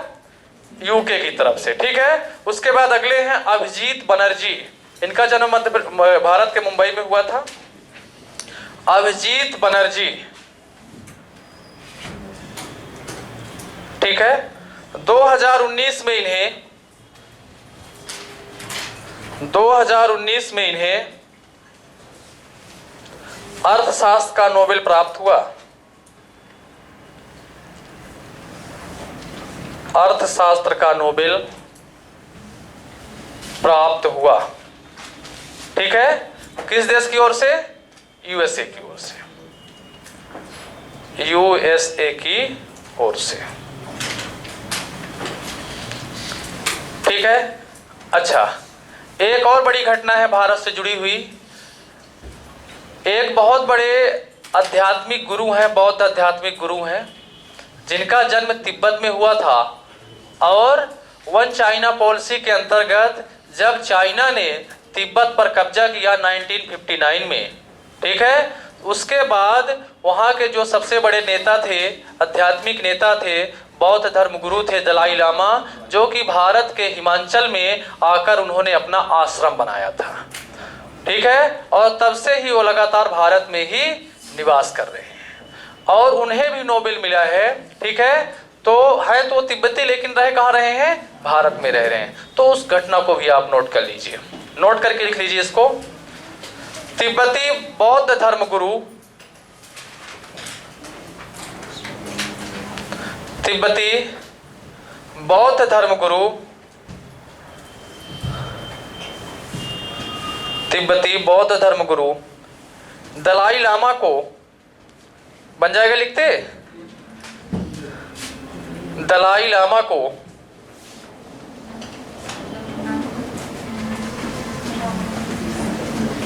शांति के क्षेत्र का नोबेल 1989 में दिया गया। शांति के क्षेत्र का नोबेल 1989 में दिया गया।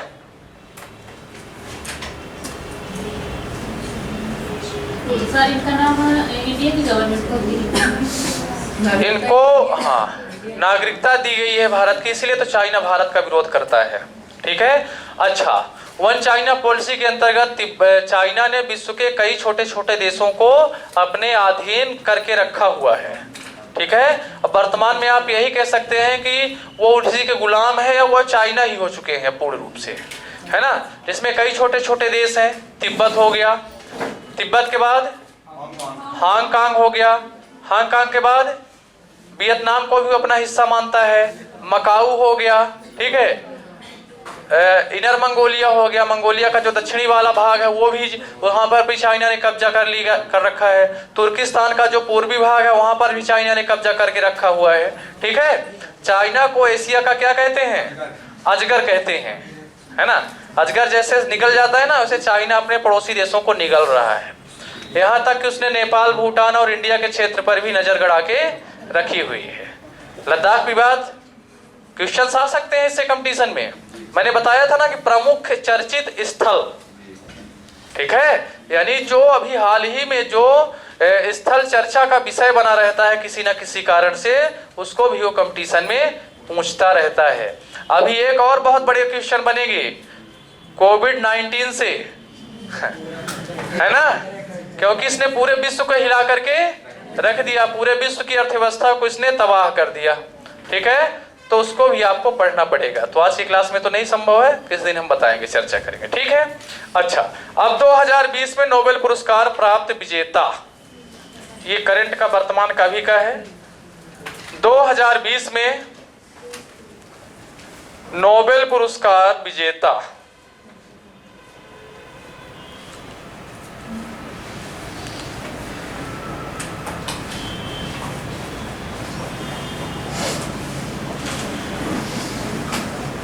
ठीक है, तो 2020 में नोबेल पुरस्कार विजेता में सबसे पहले आप लोग लिख लीजिए साहित्य का नोबेल लिख लीजिए, साहित्य।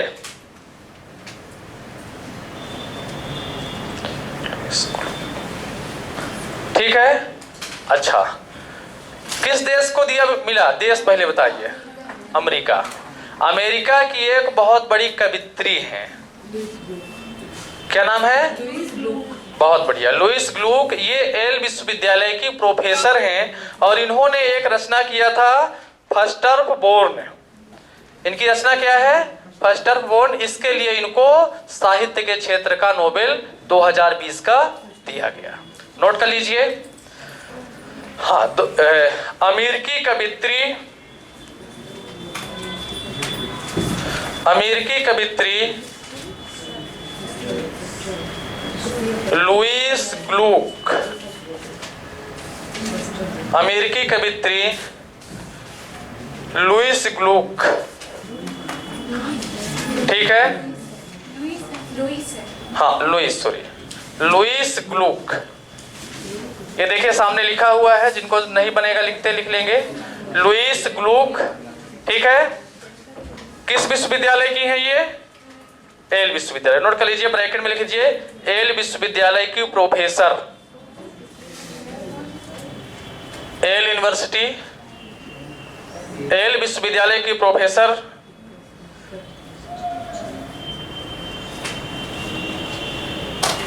ठीक है, लिख लिए है। इन्हें इनकी पहली पुस्तक या इनकी पहली पुस्तक, ऐसा लिख लीजिए, इनकी पहली पुस्तक फर्स्टरबोर्न थी। पहली पुस्तक क्या थी? फर्स्टरबोर्न थी। को दिया गया, फर्स्टरबोर्न थी, को दिया गया।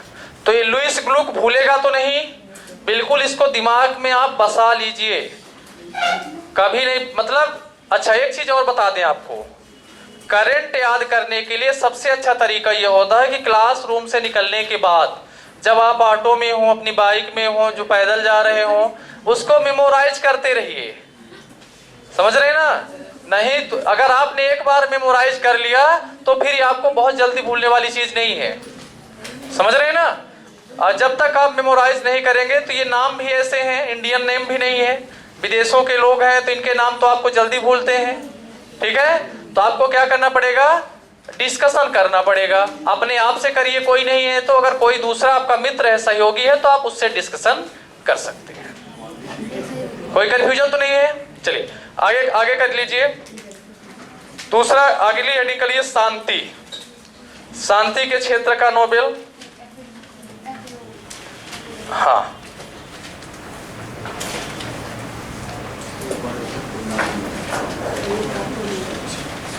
ठीक है, किसको दिया गया शांति के क्षेत्र का? हाँ, माइक ह्यूटन, नोट कर लीजिए।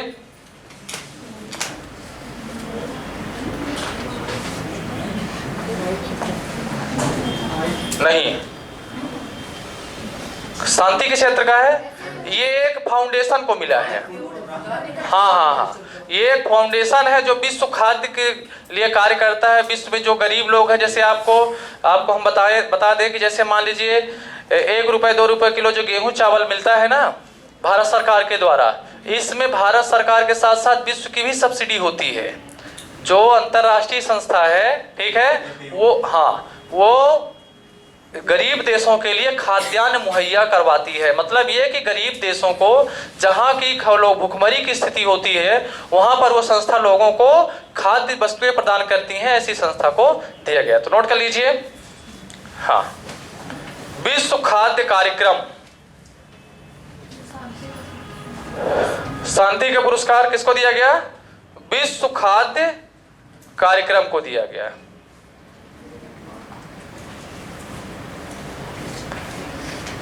ठीक है, नोट कर लीजिए। यह संस्था भूखमरी का मुकाबला करने और विश्व खाद्य सुरक्षा को बढ़ावा देने के लिए है।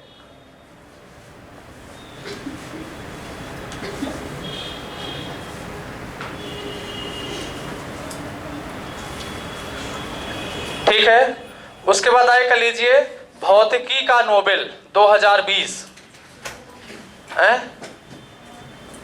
बोलिए बेटा, क्या नहीं समझ में आ रहा है?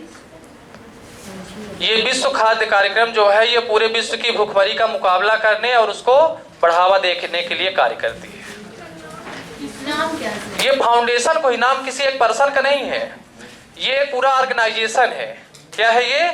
हाँ, ये पूरा एक फूड एग्रीकल्चर जो ये खाद्य और कृषि विभाग है, प्रसंस्करण है पूरे विश्व में, ये पूरी एक संस्था है। ये किसी एक पर्सन को नहीं मिला पर्टिकुलर, है ना। जरूरी नहीं कि किसी व्यक्ति को ही मिले, ठीक है। जैसे मान लीजिए कोई बड़ा ऑर्गेनाइजेशन है, कोई एनजीओ है, ठीक है, तो उसके हेड का नाम लिख सकते हैं, लेकिन ये पूरे इंटरनेशनल संस्था है ना, तो ये पूरी संस्था को दिया गया। कोई कंफ्यूजन तो नहीं है पीछे तक? ये जो शांति का नोबेल है 2020 का, ये पूरी एक संस्था को दिया गया है जो पूरे विश्व के लिए भूखमरी का मुकाबला करने, ठीक है, और उसकी खाद्य आपूर्ति के लिए कार्य करती है। उसके बाद आगे कर लीजिए भौतिकी का नोबेल पुरस्कार 2020।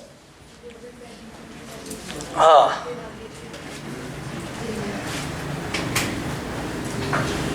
ठीक है, रोजर पेनरोज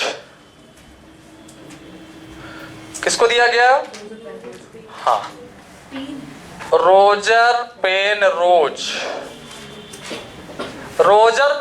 को दिया गया पुरस्कार का 50%, यानी आधा पुरस्कार किसको दिया गया? रोजर पेनरोज को दिया गया। और फिर आधे पुरस्कार में रेनहार्ड जेनजेल, हाँ, रेनहार्ड जेनजेल, और इनके सहयोगी कौन थे? एंड्रिया घेज, ठीक है। हाँ हाँ, बोलिए। एंड्रिया घेज, ठीक है। तो आधा पुरस्कार इनको मिला, रोजर पेनरोज को और रेनहार्ड जेनजेल और एंड्रिया घेज, है ना। जहाज हो गया, कहीं चा मिल जाता है क्योंकि इनके मीन्स ही थोड़ी अलग होते हैं, ठीक है। हाँ, तो एंड्रिया घेज या घेज कर लीजिए, इनका कहना है तो भाई, ठीक है। तो एंड्रिया घेज, ये मतलब ये है कि पुरस्कार कोई बोला कि आधा आधा कैसे मिलता है। देखिए, ये जैसे एक ही फील्ड में इन लोगों ने काम किया, और इनका फील्ड क्या था? Black hole. क्या था? ब्लैक ब्लैक होल ये खगोल, हाँ ज्योग्राफी का विषय है, ठीक है। तो ब्लैक होल इनका क्षेत्र था और उसमें जैसे इन्होंने सबसे ज्यादा योगदान दिया, कौन? रोजर पेनरोज साहब ने। तो इनको क्या मिला? पुरस्कार का 50% मिला, मतलब 5 लाख करोड़ किनको मिला? हाँ इनको मिला, ठीक है। 10 लाख अमेरिकी डॉलर में 5 लाख अमेरिकी डॉलर किसको मिला? रोजर पेनरोज को मिला। फिर 5 लाख अमेरिकी डॉलर में 2.5 इनको मिला। अब समझ गए पुरस्कार कैसे बट गया, ठीक है। और जो प्रशस्ति पत्र है वो भी उसमें भी लिख दिया जाता है कि इनको आधा हिस्सा दिया जाता है, इनको चौथाई दिया जाता है। तो ये 3 जो बहुत बड़े क्या है वैज्ञानिक है, इनको मिला, ठीक है। हाँ तो कैसा आपने लिखा अभी तक, बोलिए थोड़ा सा। हाँ, और रेनहार्ड, रेंजेल तथा एंड्रिया घोष को शेष पुरस्कार प्रदान किया गया, ठीक है। इनका क्षेत्र नोट करिए, इनका क्षेत्र ब्लैक होल की खोज से संबंधित है। ब्लैक होल की खोज से संबंधित है।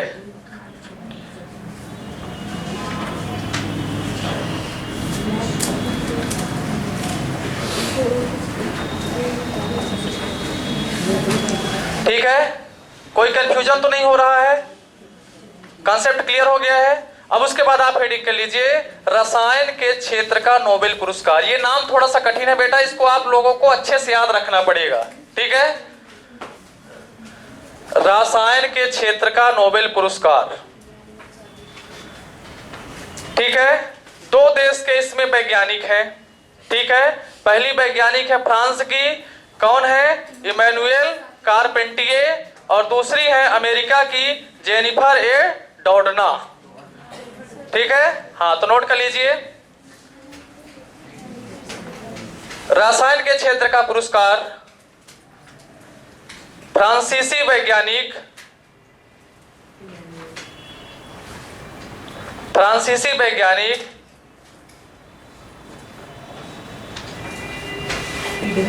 इमैनुएल कारपेंटिये, ये कहाँ की है? फ्रांस की है। और इनकी सहयोगी कौन थी? हाँ, ये कहाँ की है? यूएसए की, यूनाइटेड स्टेट ऑफ अमेरिका।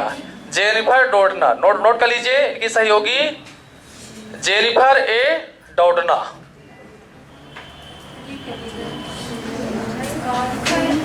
रुकिए बताते हैं, पहले लिख लें।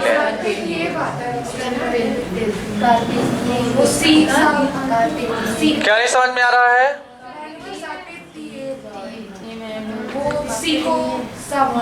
इमैनुएल कारपेंटिये, टा भी मिलता है, टी से टा भी होता है, ता भी होता है, तो ता हिंदी में मिलेगा इमैनुएल कारपेंटिये, और ठीक है। ये फ्रांस के हैं और इनकी सहयोगी जेनिफर ए डॉर्डना, ठीक है। लिख लीजिए, नाम गलत मत करिएगा। इमैनुएल कारपेंटिये और जेनिफर ए डॉर्डना, ये 2 वैज्ञानिक हैं जिनको मिला है, ठीक है ना। उसके बाद आगे कर लीजिए चिकित्सा,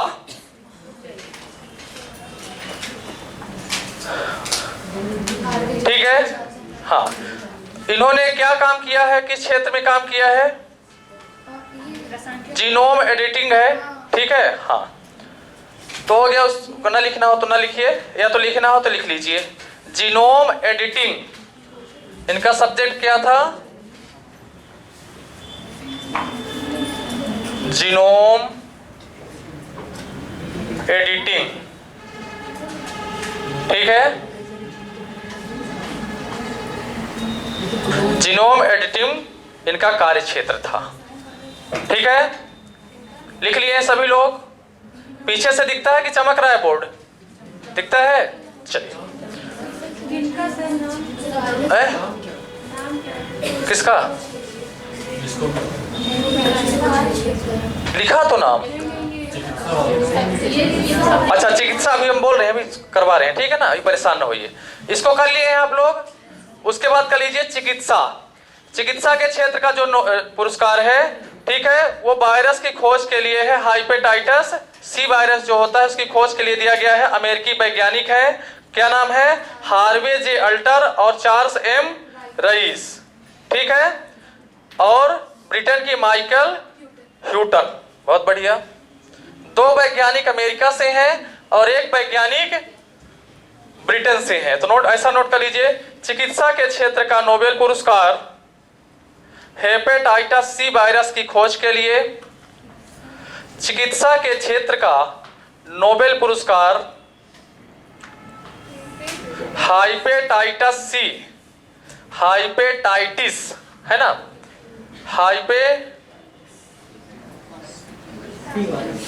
हेपेटाइटिस सी वायरस की खोज के लिए, हेपेटाइटिस सी वायरस की खोज के लिए अमेरिकी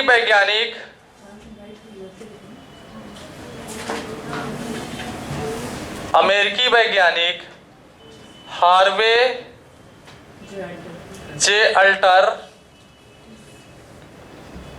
और इनके साथ काम करने वाले कौन थे, अमेरिका के ही Charles M Rice. Charles M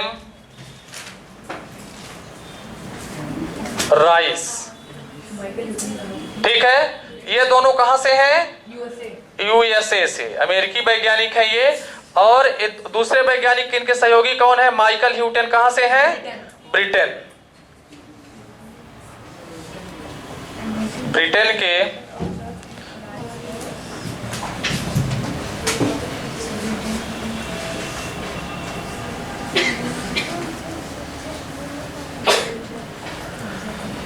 Michael Houghton, ठीक है। सर एक बार फिर से बोल दीजिए। हाँ बोल रहे हैं, नाम इसलिए लिख देते हैं क्योंकि आप लोगों को कहीं गलत न लिख दें, ठीक है। तो नोट करिए, चिकित्सा के क्षेत्र का नोबेल पुरस्कार हेपेटाइटिस सी वायरस की खोज के लिए अमेरिकी वैज्ञानिक हार्वे जे अल्टर लिख लिए हैं तथा चार्ल्स ए राइस व ब्रिटेन के वैज्ञानिक माइकल ह्यूटन को दिया गया। ब्रिटेन के वैज्ञानिक माइकल, आप लोगों को न दिखता होगा क्या, वहां से नहीं दिखता है, अमेरिकी वैज्ञानिक माइकल ह्यूटन को, ये उठेगा भी नहीं, ठीक है, दिया गया। कोई कंफ्यूजन तो नहीं है। चलिए, उसके बाद लास्ट कौन सा बचा है, अर्थशास्त्र का। तो हेडिंग कर लीजिए, अर्थशास्त्र का नोबेल पुरस्कार 2020।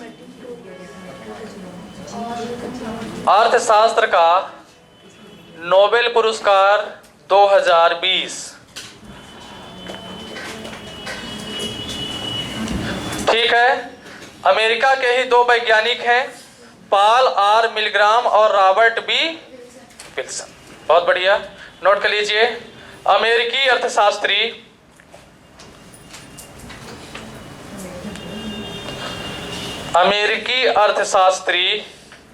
पॉल आर मिलग्राम,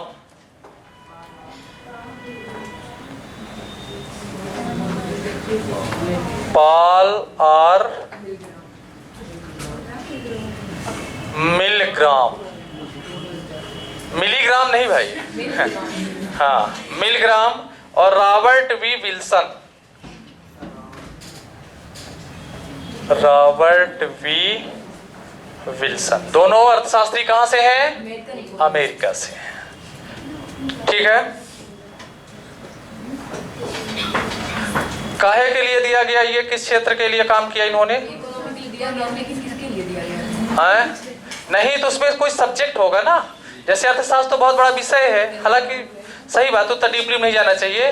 नीलामी का सिद्धांत जो होता है, ठीक है, उसमें इन्होंने सुधार किया है, उसके लिए दिया गया था, उसको मत लिखिए, बस ये लिख लीजिए कि ये 2 अर्थशास्त्री हैं, पॉल आर मिलग्राम और रॉबर्ट वी विल्सन, अमेरिका से हैं और इनको अर्थशास्त्र का नोबेल दिया गया। सबसे ज्यादा नोबेल कौन सा देश ले जाता है, अमेरिका। अब आप मानते हैं कि अमेरिका एक महाशक्ति है ना, क्योंकि वहां इसलिए दिया जाता है क्योंकि वहां जो रिसर्च क्षेत्र है, उसका शोध का जो क्षेत्र है, है ना, वहाँ के वैज्ञानिकों को इतनी सारी सुविधा दी जाती है, फैसिलिटी दी जाती है, इतना पैसा दिया जाता है कि वहाँ के वैज्ञानिक काम करते हैं बड़ी अच्छे से। अपने यहाँ कोई वैज्ञानिक होगा, उसको पता चला कि संसाधन ही नहीं है, उसको केमिकल रसायन ही नहीं है, उसके पास अगर मान लीजिए जीव विज्ञान का है तो वनस्पतियाँ और ये पूरा क्षेत्र ही नहीं है उसके पास, तो कहाँ से रिसर्च कर पाएगा। दूसरी बात फिर इंडिया में कोई कदर ही नहीं है, कोई टैलेंट। इंडिया में कदर ही नहीं है टैलेंट की, ये बात भी सही है। अगर कदर हो तो सरकार भर्तियां करवाए ना जिन छात्रों के मेरिट में नाम है। जैसे एमपी में शिक्षकों की भर्ती देख लीजिए, 2018 का एग्जाम लिया हुआ है और अभी तक उनकी ज्वाइनिंग नहीं हुई। पार्टी जो 36 के पार्टी उनका झंडा लेके हाँ, ये बात भी सही कह रही हो, क्योंकि यहाँ पर क्या है कि जो राजनीतिक पार्टियां हैं ये अब अपने स्वार्थपरता पर उतर आई हैं। अभी तक तो ऐसा नहीं था, लेकिन अब देखने को ऐसा लगता है कि राजनीतिक पार्टियां अपने निजी स्वार्थ के लिए कार्य कर रही हैं, क्योंकि वो वैकेंसी भी निकाल रहे हैं वो लोग तो चुनाव से पहले निकाल रहे हैं, ठीक है। फिर चुनाव के बाद पहले वैकेंसी निकालेंगे तो 6-7 महीने चुनाव में चला गया, फिर नई सरकार का गठन हुआ, फिर भर्ती हुई, एग्जाम हुआ, फिर एग्जाम के बाद रिजल्ट आया, तब तक में फिर से अगला चुनाव आ गया, है ना। तो ये ट्रेंड बन गया है युवाओं को, ठीक है। तो अब चलिए, वो तो है ही, अब क्या करेंगे आप लोग, जो सरकार की पॉलिसी रहेगी उसी के तहत काम कर सकते हैं, ठीक है। तो ये नोबेल पुरस्कार थे। अब नोबेल पुरस्कार जो पुराना है, बातें नहीं, जो पुराने नोबेल दिए जा चुके हैं, ठीक है, इंडिया के लोगों को जो प्राप्त हुए हैं उनको आपको देखना है, ठीक है, और जो वर्तमान में दिया गया, इतना ही क्वेश्चंस बनता है, कौन देता है। अच्छा, जो नोबेल सोसाइटी है वो 5 क्षेत्रों को देती है और बैंक ऑफ स्वीडन अपने से देता है अर्थशास्त्र का। ये चीज भी आपको ध्यान रखना है। बैंक जो अर्थशास्त्र का पुरस्कार है उनकी वसीयत से नहीं मिलता है, क्योंकि नोबेल साहब जो अल्फ्रेड नोबेल उनकी वसीयत से अर्थशास्त्र का नहीं मिलता, बल्कि इसको कौन देता है, बैंक ऑफ स्वीडन देता है। 1968 से चालू हुआ, 1969 में पहले मिला गया, ठीक है ना। बेटा आप थोड़ा सा देख लेना कहाँ है वो लड़की, हाँ थोड़ा सा देख लेना, ठीक है ना, या मैं ही कल चर्चा कर दूंगा, है ना, जैसा भी होगा। अब इसके बाद थोड़ा सा कुछ और चीजें हैं आपको हम करवाना चाह रहे हैं। आगामी खेल आयोजन है, इसको करवा दें कि सूचकांक करवा दें। आगामी खेल आयोजन नोट कर लीजिए आप लोग, ठीक है।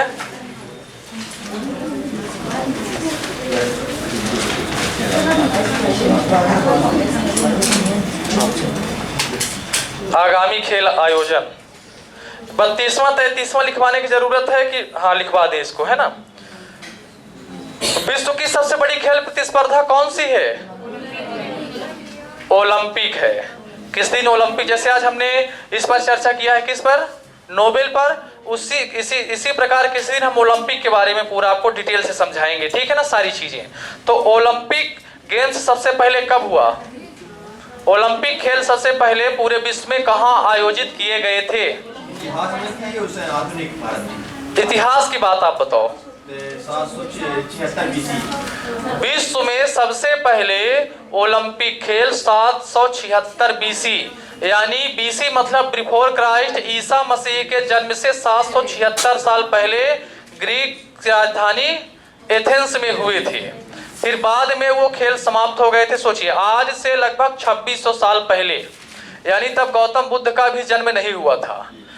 भगवान गौतम बुद्ध का जन्म 563 BC में हुआ। 776 BC यानी जब यहाँ रामायण महाभारत का काल था, तब ओलंपिक खेल यूरोप में खेले जाते थे, ठीक है। ओलंपिया पहाड़ी के नाम पर है, इसके ध्वज होते हैं वगैरह वगैरह। तो अभी तक जो है तो 31 ओलंपिक खेल खेले जा चुके हैं। आधुनिक ओलंपिक की बात करते हैं, जो वर्तमान परिप्रेक्ष्य में खेला जाता है, वो ओलंपिक कब से चालू हुए, 1896 से चालू हुए। और पहला ओलंपिक कहाँ खेला गया, एथेंस में ही खेला गया था, ठीक है।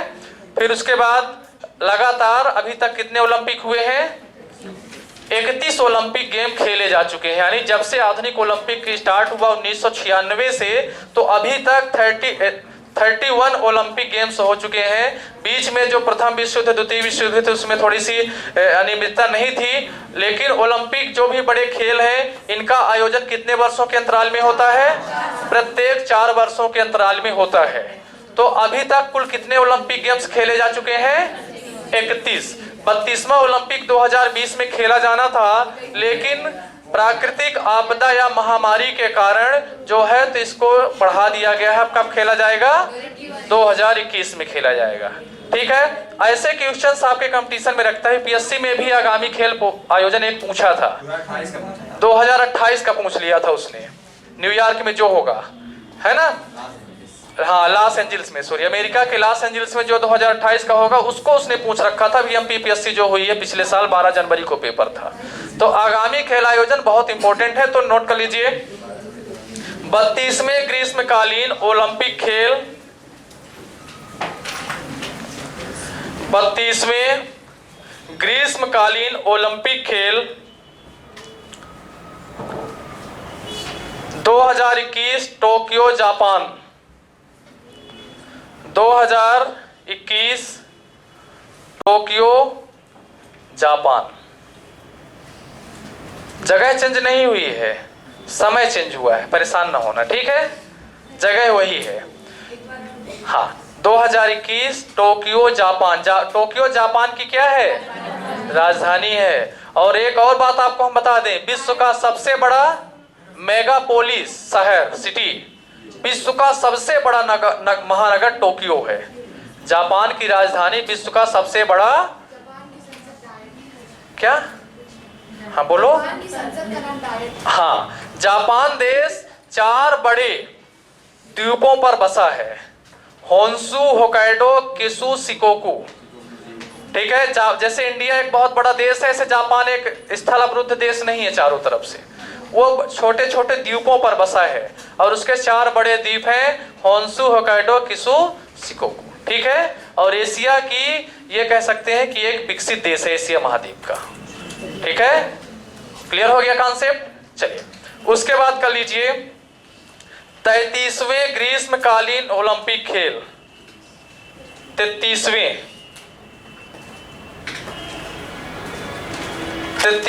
ग्रीष्मकालीन ओलंपिक खेल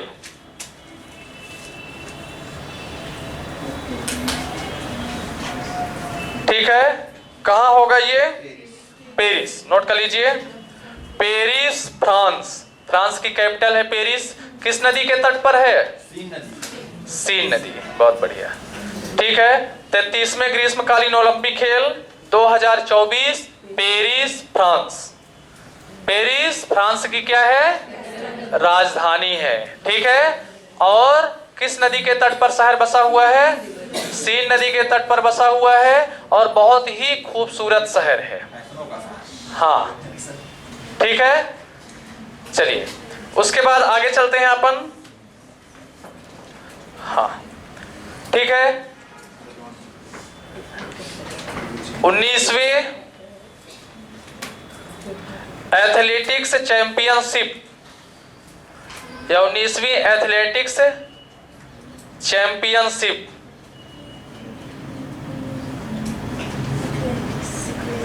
ठीक है, कहाँ होगा ये? एथलेटिक्स जानते हैं क्या है ये? बहुत बढ़िया, सही जवाब है आपका। हाँ हाँ, बहुत बढ़िया बता रही लड़की। और एथलेटिक्स में जितने भी ये आपका शतरंज, घुड़दौड़, हाँ, ये मतलब जो फील्ड में जो चीज खेली जाती है। हाँ, शतरंज नहीं आता, जो चीज वैसे फील्ड में दौड़ से संबंधित है उसको क्या कहते हैं? आउटडोर गेम है, जो फील्ड में खेला जाता है खुले मैदान में, उसको क्या कहते हैं? एथलेटिक्स कहते हैं। तो एथलेटिक्स की जो चैंपियनशिप है वो कहाँ होनी है? हाँ, अमेरिका। नोट कर लीजिए, USA 2022। हालांकि इन खेलों में भारत को बहुत कम पदक मिलते हैं जो वर्ल्ड लेवल के हैं, क्योंकि इंडिया की सरकार खिलाड़ियों को सुविधा ही नहीं दे पाती, फैसिलिटी नहीं है। कोई फैसिलिटी नहीं, मेरे कोई कोच भी नहीं है। आप बताइए। 5 साल से मैं नेशनल प्लेयर हूँ, स्टेट चैंपियन भी रह चुकी हूँ। हाँ, कोई कोच नहीं है। कोई कोच नहीं है, जबकि मध्य प्रदेश शासन को चाहिए कि ऐसे प्रतिभा को उठा करके उनको पूरी सुविधाएं दे, उनको पैसा भी दें, उनको। सर, मुझे सीएम से अवार्ड भी मिला था, मैं वहाँ भी बोली थी, और जो पटवारी खेल मंत्री थे उनको भी बोली थी, मतलब कोई फर्क नहीं, कोई सुनने वाला नहीं है। आप देखिए, ये अंतर होता है। यानी यहाँ से जो प्रतिभा निकल करके भी जा रही है उनको भी मौका नहीं मिलता। और अमेरिका वगैरह में क्या है कि वहाँ स्कूलों से लेकर के, स्कूलों में जो खिलाड़ी अच्छे होते हैं उनको वो चयनित करके वो बहुत ऊंचे तक ले जाते हैं लोग, और वो अच्छा करते हैं। ठीक है, फैसिलिटी है, उनके पास कोच है, उनके पास अच्छा भोजन है, सारी चीजें हैं। ठीक है, तो ये सारी चीजें हैं। आगे कर लीजिए 15वां पुरुष हॉकी विश्व कप, 15 नंबर का 15वां पुरुष हॉकी विश्व कप, नोट कर लीजिए। 15वां पुरुष हॉकी विश्व कप बहुत इंपॉर्टेंट है। कहाँ होना है? भारत। बहुत बढ़िया। हाँ, उड़ीसा की राजधानी भुवनेश्वर में 2023। हाँ, ये भारत में होगा हॉकी का विश्व कप। बहुत अच्छे से आप लोग जाइएगा स्टेडियम में टिकट उकट लेकर देखने के लिए। हॉकी पसंद है ना? हाँ। हो गया। भाई भारत का राष्ट्रीय खेल है और आपको पसंद क्या होगा? क्रिकेट। हाँ, नहीं लिख पाए हैं? जिसका जुनून है इंडिया में। हाँ, भुवनेश्वर उड़ीसा। हाँ, भुवनेश्वर, उड़ीसा की राजधानी क्या है? भुवनेश्वर है। और 15वां हॉकी का विश्व कप आप भुवनेश्वर उड़ीसा भारत में होना है। ठीक है, इसको आपको अभी जो भी 2020 का एग्जाम है, 21 का एग्जाम है, 22 का एग्जाम है, 23 का एग्जाम है, 24 का एग्जाम है। 24 का एग्जाम क्यों इंपॉर्टेंट है? क्योंकि उसमें पूछेगा कि किस खिलाड़ी ने भारत के कौन सा पदक जीता। तो ये बहुत इंपॉर्टेंट आपके लिए है अभी जब तक आप एग्जाम देंगे 4-5 साल। ठीक है, तो इसको हमेशा याद रखिएगा। फिर उसके बाद कर लीजिए फीफा फुटबॉल विश्व कप, फीफा फुटबॉल विश्व कप।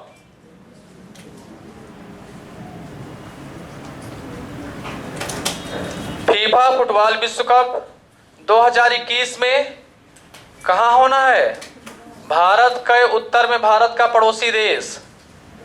कॉमन सेंस लगाइए, छोटे देश में तो होगा नहीं, चीन है ना? हाँ, चीन लिख लीजिए। ठीक है, उसके बाद कर लीजिए 22वें राष्ट्रमंडल खेल। हाँ, चीन में होगा 2021। 2021 है? नहीं, चीन है। दोहा में तो हो चुका है खेल। सर 18 में 22 में होना, 4 साल में होता है।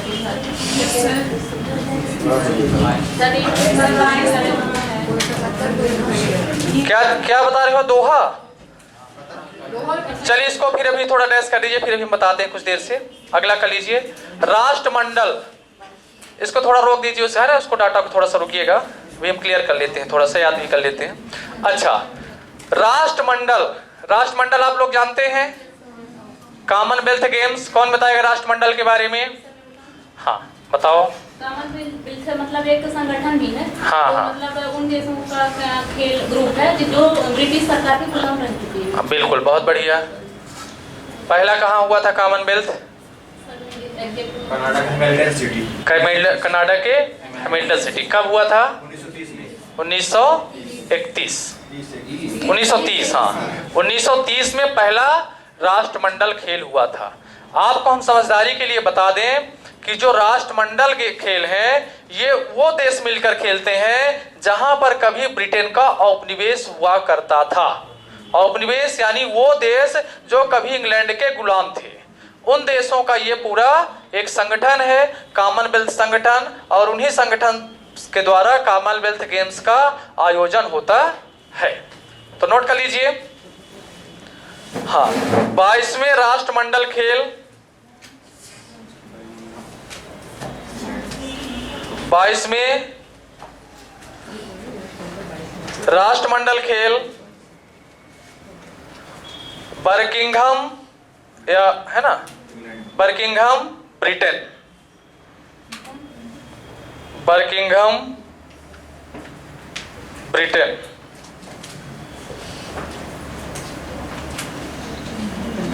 ठीक है, ये जो है ये फीफा क्लब फुटबॉल विश्व कप है। ठीक है ना, ये जो आपने लिखा है इसमें क्लब जोड़ लीजिए तो सही है। फिर फीफा क्लब फुटबॉल विश्व कप है ये, क्लब वाला। ठीक है, क्लियर हो गया। अच्छा, उसके बाद आगे आप कर लीजिए 33वें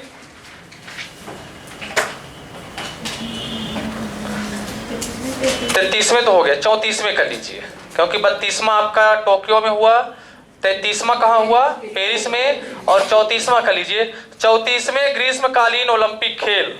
ये एमपीपीएससी में पूछा था, 1 साल पहले पूछ चुका है इसको। हाँ, 34वें ग्रीष्मकालीन ओलंपिक खेल 2028 में हुआ लॉस एंजिल्स, अमेरिका।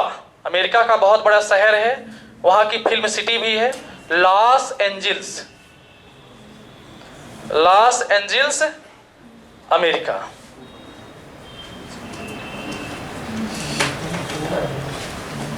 ठीक है। अच्छा, उसके बाद आगे कर लीजिए। हाँ, पुरुष आईसीसी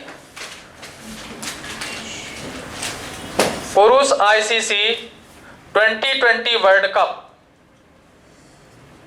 आगामी कहां होगा, 2021 में भारत। पुरुष आईसीसी 2020 वर्ल्ड कप भारत। ठीक है, भारत में कब होगा, 2000। हाँ, महिला T20 विश्व कप या महिला 2020 विश्व कप 2022 में कहां होगा, दक्षिण अफ्रीका। महिला 2020 विश्व कप 2022 दक्षिण अफ्रीका, लिख ली हो। अच्छा, ठीक है। हाँ, उसके बाद कर लीजिए 19वें एशियाई खेल, ये होगा हांगझाऊ में, एशियन गेम्स। 19वें एशियाई खेल 2022 हांगझोऊ, चीन। हांगझोऊ लिखते बन जाएगा, चाइना के नाम भी थोड़ा सा अटपटे हैं। हांगझोऊ, चीन।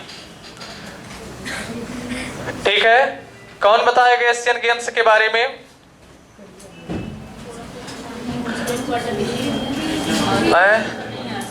है ना, एशियन गेम्स कौन बताएगा? इधर आप लोग भाई बताओगे। चलिए, एक और कॉन्सेप्ट आपको हम क्रम से बता दें तो क्लियर हो जाएगा। एक कॉन्सेप्ट ये है कि जो विश्व की सबसे बड़ी खेल प्रतियोगिता है वो है आपकी ओलंपिक। कौन सी है? ओलंपिक। जो दूसरी सबसे बड़ी खेल प्रतियोगिता है वो है कॉमनवेल्थ या राष्ट्रमंडल। ठीक है। अच्छा, ओलंपिक में विश्व के सभी देश भाग लेते हैं। ठीक है, ओलंपिक में विश्व के सभी देश क्या करते हैं? भाग लेते हैं। क्रिकेट को छोड़कर लगभग सभी विधाएं उसमें खेली जाती हैं। ट्रायल के रूप में एक बार तब उसको भी रखा गया था, क्रिकेट को भी, लेकिन सफल नहीं हुआ। हाँ, फिर उसके बाद विश्व की दूसरी बड़ी खेल प्रतियोगिता है कॉमनवेल्थ या राष्ट्रमंडल खेल। विश्व के 59 ऐसे देश हैं जहां पर इंग्लैंड का उपनिवेश था और इंग्लैंड ने वहां पर क्या किया? कब्जा किया। ठीक है, और उन्हीं देशों के बीच में जो खेल प्रतियोगिता होती है उसको राष्ट्रमंडल खेल कहते हैं। इसमें भी क्रिकेट को छोड़कर सभी खेल प्रतियोगिताएं शामिल होती हैं। ठीक है, अगर ओलंपिक की बात करते हो तो दबदबा अमेरिका का रहता है, कनाडा का रहता है, चीन का रहता है। ऐसे देश हैं जो ज्यादा पदक जीतते हैं। भारत ओलंपिक में 4-6 मेडल जीतता है। ठीक है, फिर राष्ट्रमंडल की बात करते हैं तो राष्ट्रमंडल में भारत की स्थिति थोड़ा सा ठीक है ना, लगभग चौथे या 5वें नंबर पे भारत रहता है पदक तालिका में राष्ट्रमंडल में। एशियन गेम्स की बात करते हैं तो एशियाई खेल या एशियन गेम्स में पूरा एशिया महाद्वीप के देश भाग लेते हैं। ठीक है, उसमें जैसे अफ्रीका महाद्वीप वाला देश नहीं आएगा, यूरोप महाद्वीप वाला देश नहीं आएगा, अमेरिका वाला उसमें शामिल नहीं होगा। तो इसमें भारत की स्थिति दूसरे, तीसरे या चौथे नंबर पर रहती है। पहली किसकी हो सकती है एशियन गेम्स में? चाइना की हो सकती है। चाइना भारत से लगभग डबल मेडल जीतता है एशियन गेम्स में। ठीक है, तो पहला एशियाई खेल कहाँ खेला गया? हाँ, 1951 में नई दिल्ली में खेला गया था। उसमें भारत पदक तालिका में अच्छी स्थिति में था। ठीक है, तो एशियन गेम्स कॉन्सेप्ट क्लियर हो गया। इसमें भी क्रिकेट को छोड़कर लगभग सभी खेल प्रतिस्पर्धाएं शामिल रहती हैं।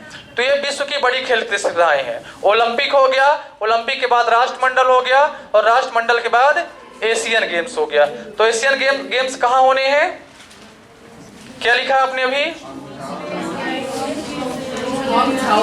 हाँ, हांग झाओ चाइना में होना है। ठीक है, हाँ। क्या हुआ?